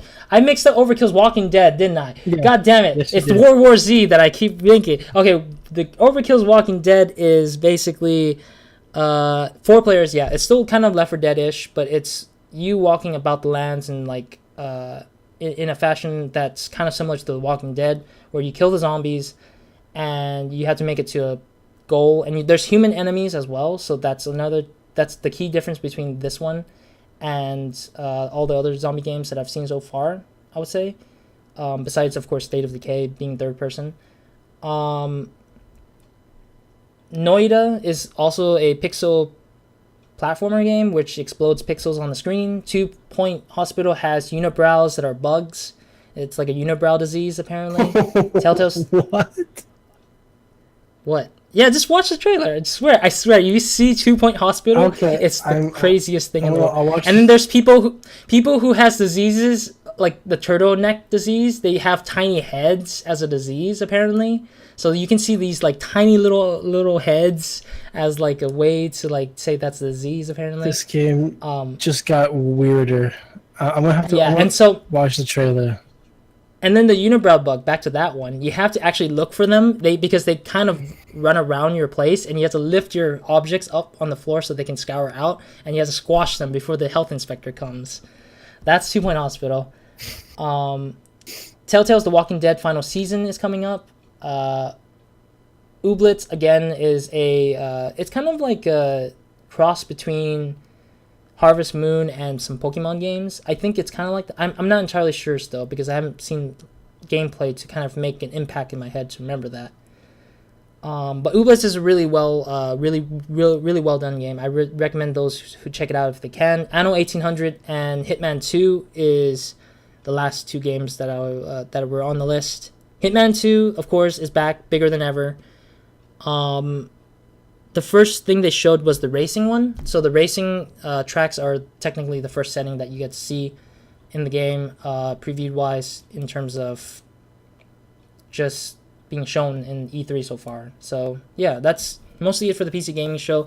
I ran through that because a lot of it you can kind of see it on Steam, and a lot of it is kind of like just stuff that already either exists or already been mentioned before, like somewhere in time, for those who have not caught it. But if I said it too fast, I'm sorry. I know that some people might want to know what title it is for certain ones, so that's mainly that. So we're off to Sony, who's the second to last press conference that we need to cover. And the first thing they kicked off with is The Last of Us 2. Yeah, they kicked off Last of Us 2. It was huge. And The Last of Us 2 is basically, it was only showing us a lot of Ellie, less about Joel, which is kind of weird. Well, they're showing us a lot of grown-up Ellie, if you think about it. Yeah. So somewhere in the series, this Joel could be dead. Or really, really old. Either one. Because Dead. the last time we saw Joel, he was, Old. he was almost like, I think, kind of in a coma. Well, maybe. We don't know yet. We haven't really figured out the story just yet with Joel. But I really hope Joel isn't dead because he needs to still be in there because he's important to me as a character. Yeah, Like it kind of develops Ellie very well because she needs a father, and the father figure is Joel's being the father figure. And especially the fact that Joel knows the truth behind Ellie's like decision on the Fireflies from the last one. Yeah. Like he affects the decision with the Firefly stuff in the last one. I don't know. I'm not gonna say anything because I spoiled it. I think almost. But he kind of gets the choice between Ellie's decision for Firefly stuff. So that's whatever that is. And then Black Ops 4 did a very little tidbit of a trailer showing that the old maps are coming back. Days Gone only got a small trailer apparently. I just wish Days Gone had more time, to be honest. Yeah. Ghost of Tsushima. Yeah. Ghost of Tsushima is a freaking awesome samurai game developed by Sucker Punch, the developers of Infamous. And it's so awesome. It's bloody, but it's so awesome. They have the rope mechanic from the Uncharted series that they borrowed from, where they swing the rope to get to the rooftops. It was really cool. And you get to fight like an actual samurai, and it had like the UIs that's similar to a samurai style. It's so really crazy. Like I would recommend those who haven't seen it to check that out. Destiny 2 Forsaken, the trailer was really sad. Oh yeah, it was incredibly sad. I was sad because I saw the guy. C9 is now actually dead. Yeah, in the universe especially. So. Yeah, so this was a smart move, by the way, by Bungie to do what they did. They needed something to pull all the players together. We all now have a common goal. We have hatred for the man who slaughtered the comedy in this game. The person who was making this game, throwing out those light humor jokes just to, let us know that there can still be light at the end of the tunnel in this dark world. So I may pick up Destiny 2 and get this expansion just so I can go slaughter the man who killed the one robot of the entire series I liked. You did you miss the last Humble Monthly? Oh man, they had Destiny 2 in the Humble Monthly. Yeah, I technically did miss it. I saw it. I just didn't have the money. All right, it was only $12, but whatever, I guess. Yeah, so that's Forsaken. Still have yet to play Destiny 2 because I actually own it now, but haven't played it.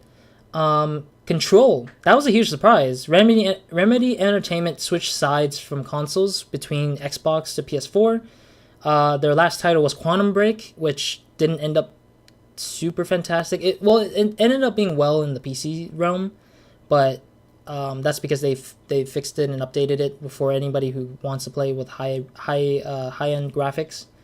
But Control looks promising. It's basically a director of FTC, I think it was, who goes into this realm that is trying to clear out the censorship or something like that. It's kind of cool looking. I saw a little bit of gameplay before the stream, so that was pretty cool. Resident Evil 2 Remake. That's a very exciting thing to see. That was huge. Yeah, I really love it. The gameplay was also online. It's basically almost the same exact format. The only difference is the camera changes are not stationary. The camera is not stationary as it was before, and I think I forgot what was it. I saw it. I remember. I just had it in my thought, and I was like gone right off the bat. It was a lot more dimmer than the previous, because the previous one it was like less dimmer, but this one's like very dim. Yeah. So it's scarier. A platformer by Rick and Morty creators, Trover Saves the World or the Universe, is very interesting, very funny, but not much yet. Looking forward to that one. Kingdom Hearts 3 did the Pirates of the Caribbean's in this one, so that's the cool part. Death Stranding is actually a lot of mix, I would say. A lot of people are mixed about Death Stranding. People saying that it's gonna be boring, and some people are actually having like excitement over it. A lot of people actually have a lot of excitement, but there's a lot of mixed feeling for me, maybe, but some other people might have some mixed feelings. Yeah, we'll have to see and wait more about this game. There's yeah. I mean, Kojima is just. It's just I don't know. a lot of stuff. We just gotta see how the gameplay works out. If it's fun, we'll see what people say. They may pick it up. We'll find out. And then after that is Neo 2, which is the return of Neo from Neo series. I felt kind of early about this one. I don't know why they would want to do a sequel yet, but I'm guessing this is going to come out in the 2019. Neo 1 did a PS4 exclusive at first, but then they ported their game to the PC version, which has been sort of okay. Recently just got hit by mixed reviews on Steam, but it's very positive overall. Spider-Man PS4 showed a lot for Spider-Man, like really, really a lot. And it was really cool to see Electro, Rhino, Scorpion, I think the Vulture, Doctor Negative, or not Doctor, Mr. Negative, I think it was called. I think this Spider-Man game may be one game of the year. What's interesting is that it's made by Insomniac again, the developers of Sunset Overdrive. On top of that, the game is coming out in September, I think, so it's pretty close by, and it made me feel like Batman. Like this game felt like Batman to me, where you get to go around defeating villains in particular parts of the city. There's collectibles in the game and stuff like that, so it's really cool. Question here is that a bad thing? No, it's a good thing. Batman Arkham franchise. I'm not saying that, just to infuriate the DC and Marvel universe kind of people. Like, I don't care, to be honest. I love games and I love comic books overall. And games that lend, this interest or inspiration on some parts of the game makes me feel more excited for the game, because if it's inspired or looks similar or feels similar to one another, it makes the game much more interesting for me to understand. And then last but not least, Deracine. Is it Deracine? Yeah, Deracine. The game is a PSVR exclusive from Software, made by From Software. It's their first take on VR games, so it's something interesting we didn't see much of until the end of the stream of Sony's. But yeah, that's it for Sony. Very quick one, because they did take a lot of time transitioning. That they didn't have enough time to demonstrate much. They probably did that on purpose. And moving along is Nintendo, and Nintendo had a lot of stuff in their treehouse during their. Started off, they had Xenoblade Chronicles 2 DLC, which adds a bunch of new stuff. It added challenge mode, and with challenge mode, it also added 2 characters from the first game that you all know and love, Shulk and Fiora, and they become playable characters during challenge mode, and they're both very powerful characters to have with you during challenge mode, from what I've been seeing online, because the DLC is already out. The DLC is already out. On top of that, they will be releasing a DLC that's for Xenoblade Chronicles, which is a complete whole new story, but it still takes place in the Xenoblade Chronicles 2 time frame or universe. It's set 500 years in the past before all this events happen. Most of the events happen. You're still riding on a Titan and everything, but it's 500 years back in the past. Moving along, they also showed Pokemon Let's Go Pikachu / Eevee, and they showed a lot more gameplay for this. It's more Pokemon Go with catching, and they still have the Pokemon fighting mechanics, but leveling up Pokemon is a little bit simpler. So if you catch Pokemon, it levels up your it shares XP to all the Pokemon instead of just one Pokemon. And to really put my 2 cents in it for it'll breathe new life in it. But what I'm seeing for Pokemon Let's Go Pikachu and Eevee is not only is it trying to draw in the Pokemon goers, but it's also trying to pull in some of the new blood, the new generation to this game.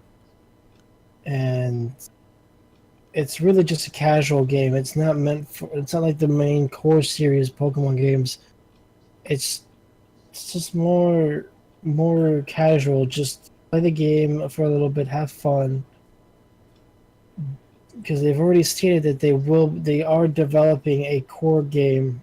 And what I'm seeing, my thought is the Pokemon Let's Go Pikachu / Eevee is just their stepping stone into the Switch to test their new graphics, their new style for this Pokemon game. Mario Party, Super Mario Party. Sorry, it's the name's in there. It's Mario Party. Bunch of new games, mini games in that. Fire Emblem Three Horses. It's gonna be coming out. I can't really give you much information on that since I had to actually get a chance to see that.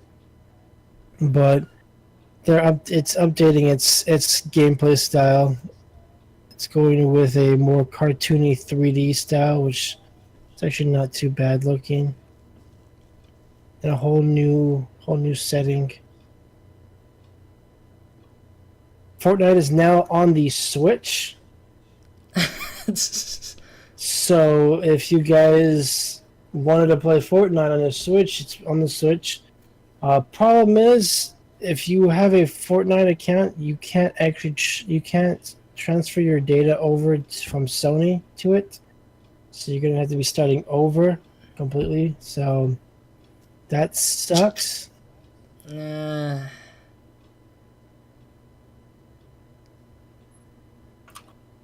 Overcooked 2 was introduced at this E3 for Nintendo. So if you enjoyed cooking food with your friends and, messing with them and making them lose challenges, then your crazy, witty fun is to be had there. It adds a bunch of new maps. I think some new animals new playable characters. Most of the returning characters, as you already know. And a few more new mechanics, I believe. The Killer Queen Black. Actually, don't have much information on this one either, but it's gonna be from what I'm seeing, it's gonna be pretty much a platformer, 2D, 16-bit platformer. So, if you guys are into those things, check it out. Hollow Knight is coming to the Switch.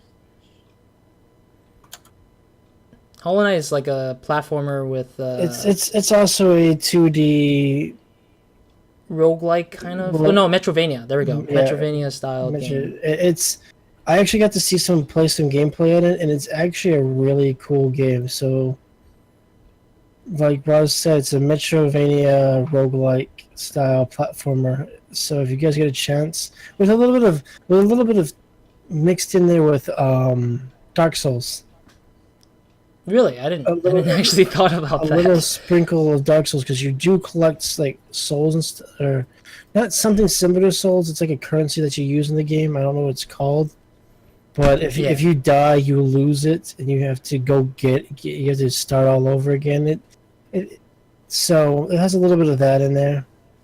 Yeah. But like I said, I watched a streamer play it. Fantastic game. I really do recommend it. 100%. Check it out, guys. It's out. Minecraft is now on the Switch, so if you guys want to play Minecraft on the go, you now can. Not much I could say about that game. It's Minecraft, so... The next one is Sushi Striker. Sushi Striker, yeah. pretty much like how do I I don't know. how do I Sushi game. how do how do I explain this the best way? You know like Candy Crush and stuff like that, where you have to get colors and or candy the same candy. Yeah. Similar. Similar to that. I'm presuming. This is completely 100% guessing here. You can say Pika's a complete idiot. And I 100% agree with you guys on that. Pixie Arc, which is actually right now on Steam. If you guys wish to pick it up, it's on early access. Really? Yeah, it's early access on Steam right now. I didn't even know that. I'll probably check that out after this. It's now on Switch or coming to Switch. It's a pixelated version of Ark. It's similar to Minecraft in that regards, but all the monster, all the dinosaurs, everything are pixelated or voxel based. Your character's voxel based. It looks like a really fun game, especially since in this you can actually terraform everything. It's not just like an Ark where you can grab materials and build a base. This one you can actually break up the grounds, shape it to how you want, such as like a voxel base. And yeah, it's coming to Switch, so I check that game out as well. You guys get a chance. Next game is Ninjala. I think it's called. Yeah. Yeah, I think it was a platformer, if I recall. If it was, it's something I haven't seen. It's before, a 3D anime style platformer. Yeah.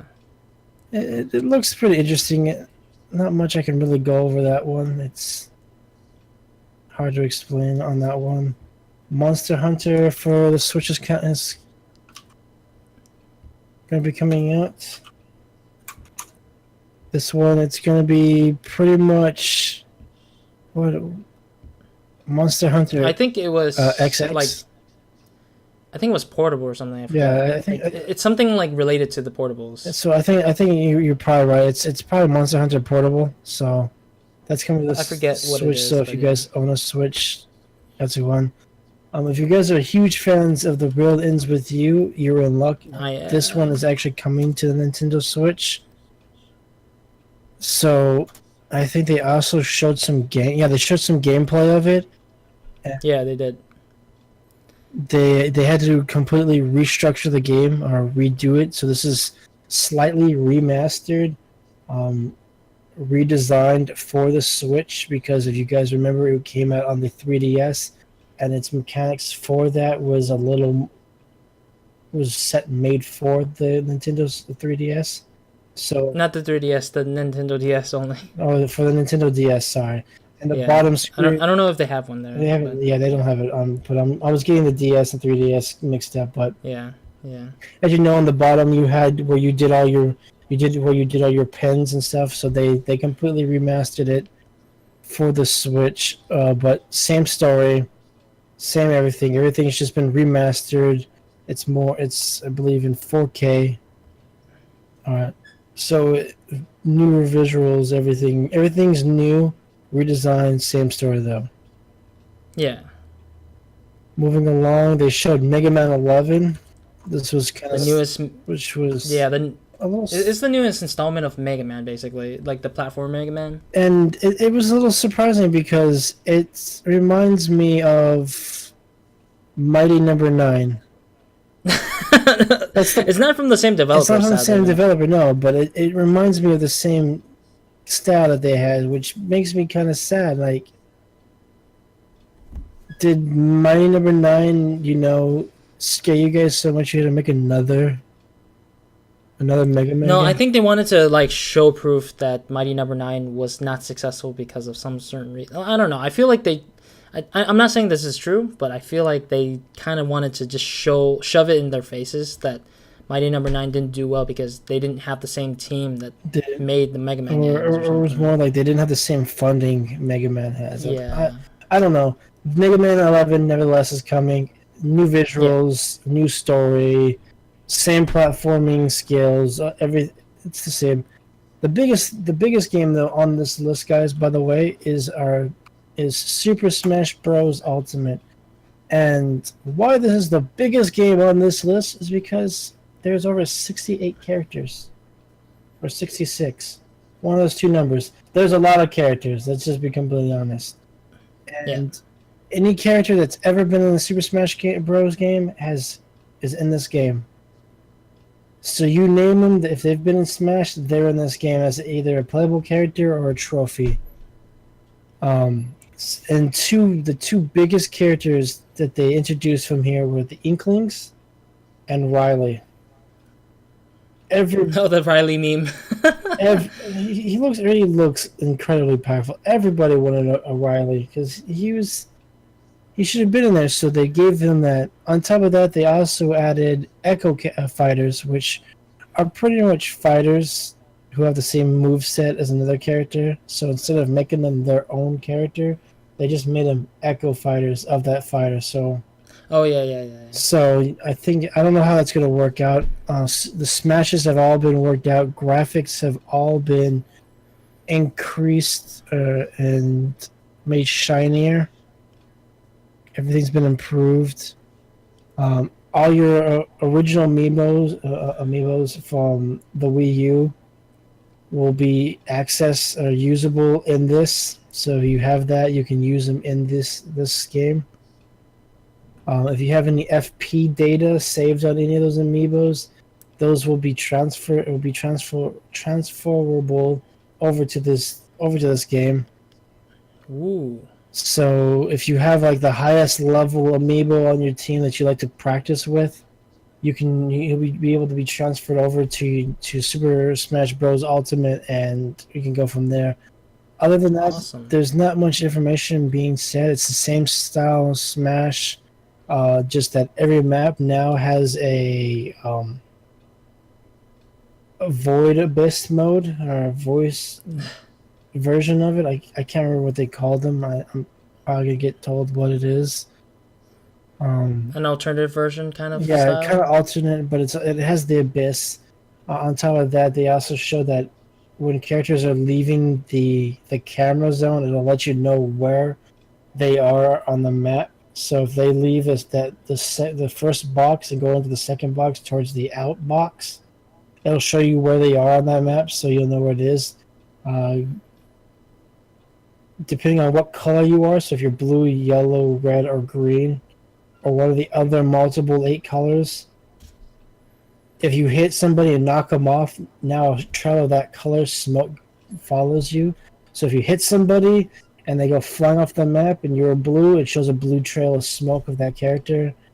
If you're in first place, you'll now be targeted with a bright light to indicate that you are in first place, so people know who to start wailing on, so that you don't get first place. Definitely. They showed some gameplay of the ink squid or squidding inkling. She's a little overpowered to me, to be completely honest. If she plays just like the Inklings from Splatoon. So you shoot someone with ink, and then start doing other damage to them. They take now 50% more damage.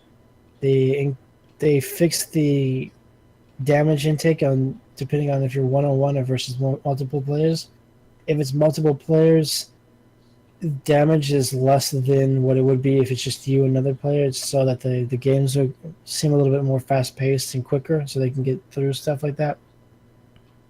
But all in all, they showed off a lot of stuff with this on the map. They showed off told us that there's multiple characters. Some characters we haven't even seen yet, so we don't know much about that. But any characters that you remember in any Smash Bros. Game, they're in this game now. So go ahead and start picking your main and get ready. It will be ready or out by December 7th of this year. Yay! And also assist trophies give you a +1, I think. Yeah, right? yeah. If you defeat assist trophies, you get points for it as well. But other than that, that concludes Nintendo's briefing. And due to time constraints, I won't be able to cover all the rest for what Twitch has shown. Like, there are some games that were at the E3 event on the show floor, but on my side, if you watch the video, there will probably be like a list going on in the podcast for my side that people will be seeing. It's kind of like the stuff they show and they did like a little talk with, but we're not going to cover them. Instead, we're just going to end the stream here, or end the podcast here, actually. Yeah. Because we're already hitting the 2 hour mark. Because I'm looking at my camera. I have we're in the almost 3 hour mark. Wow, that took us longer. No, it's still for you. You started an hour early. That's right. I started an hour early. I just did like the start of the 2 hours right there, or the second hour. So, anyways, yeah, thank you guys for joining us. I guess for this very short part of the stream. I don't know if Pika's gonna continue streaming more, unless he is. I'm probably gonna stream a little bit longer. I'm gonna hit that 5 hour mark, and then I'm gonna cut it and download this video, cut this part out, and probably upload it onto YouTube. Yep. So, anyways, that's that for this little podcast for both. For the Pika cast, of course. For me, it's the RozCast. From my side, it's a little. Mine is a little different, slightly, because I have a different opening. But I don't know how to do the outro from my side, so it's harder. You know what? You do your intro or your outro. I'll just cut it out of mine, and then I'll just place my. No, yours is streaming. You're currently streaming this. I'm not streaming it. Yeah. That's the opposite part. Yeah, but yeah, I'll do my own outro. But you can do your outro instead, Pika, if you want. I might use some of it because some of it will cover for what I have to say. So.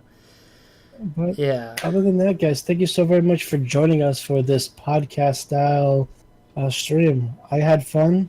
This is on my side. If you come check it out on YouTube or on Twitch, it was the first PikaCast, something that I wanted to do forever. But if you're watching this over on Roz's channel on the RozCast, thanks for stopping by, guys. Showing some support. Definitely click that follow button on if you haven't yet for HolyPika, and definitely check out my stuff, I guess, if you want. I don't think my advertising here is great. I'd rather just like leave it to just your stuff. I don't want to bother with my stuff. Man, that's just okay. I'll do the advertising for you. You just no, don't need to get out of here. I'm done. No, thanks guys for stopping by. Links on my side of the video will be in the description box below to Roz and his Twitch channel. If you guys want to, please, I really do ask. If you get a chance to go check them out, leave them a follow, leave them a sub. If you like this video, like it. If you disliked it, dislike it. Either way, you're helping us grow. I guess until next time, my young friends, we'll see you in the next podcast. Probably next year. Well, on Roz's side, mine, I'll probably do this more weekly. Yeah, mine's is more rarely. So, all right, thank you. Later, guys. All right, welcome to the end of the podcast. I'm sorry, I had to add a tidbit to the end again, because of the fact that the podcast didn't end the way I would want to do it. But then again, we did sort of said most of the stuff. But yeah, check out HolyPika's channel, Twitch channel. I'll leave a link down below to his stuff. If you want to check out his YouTube channel, I don't know if he's starting anything yet, but if you want to check that out, I'll put that down there. And I will also add his Twitter account if you want to tweet at him about something that you think that he knows, or something that you want to say to him or something. I'll do that as well. But other than that, if you guys enjoyed this podcast, again, we rarely do. For me, I rarely do them. But for Pika, he might be starting up a new one every week, depending on how he goes about it. But if you want to check that out, follow him on Twitch. But other than that, thank you guys for joining me on this RozCast, and hope to see you guys in another RozCast or another video of mine. So, Roz,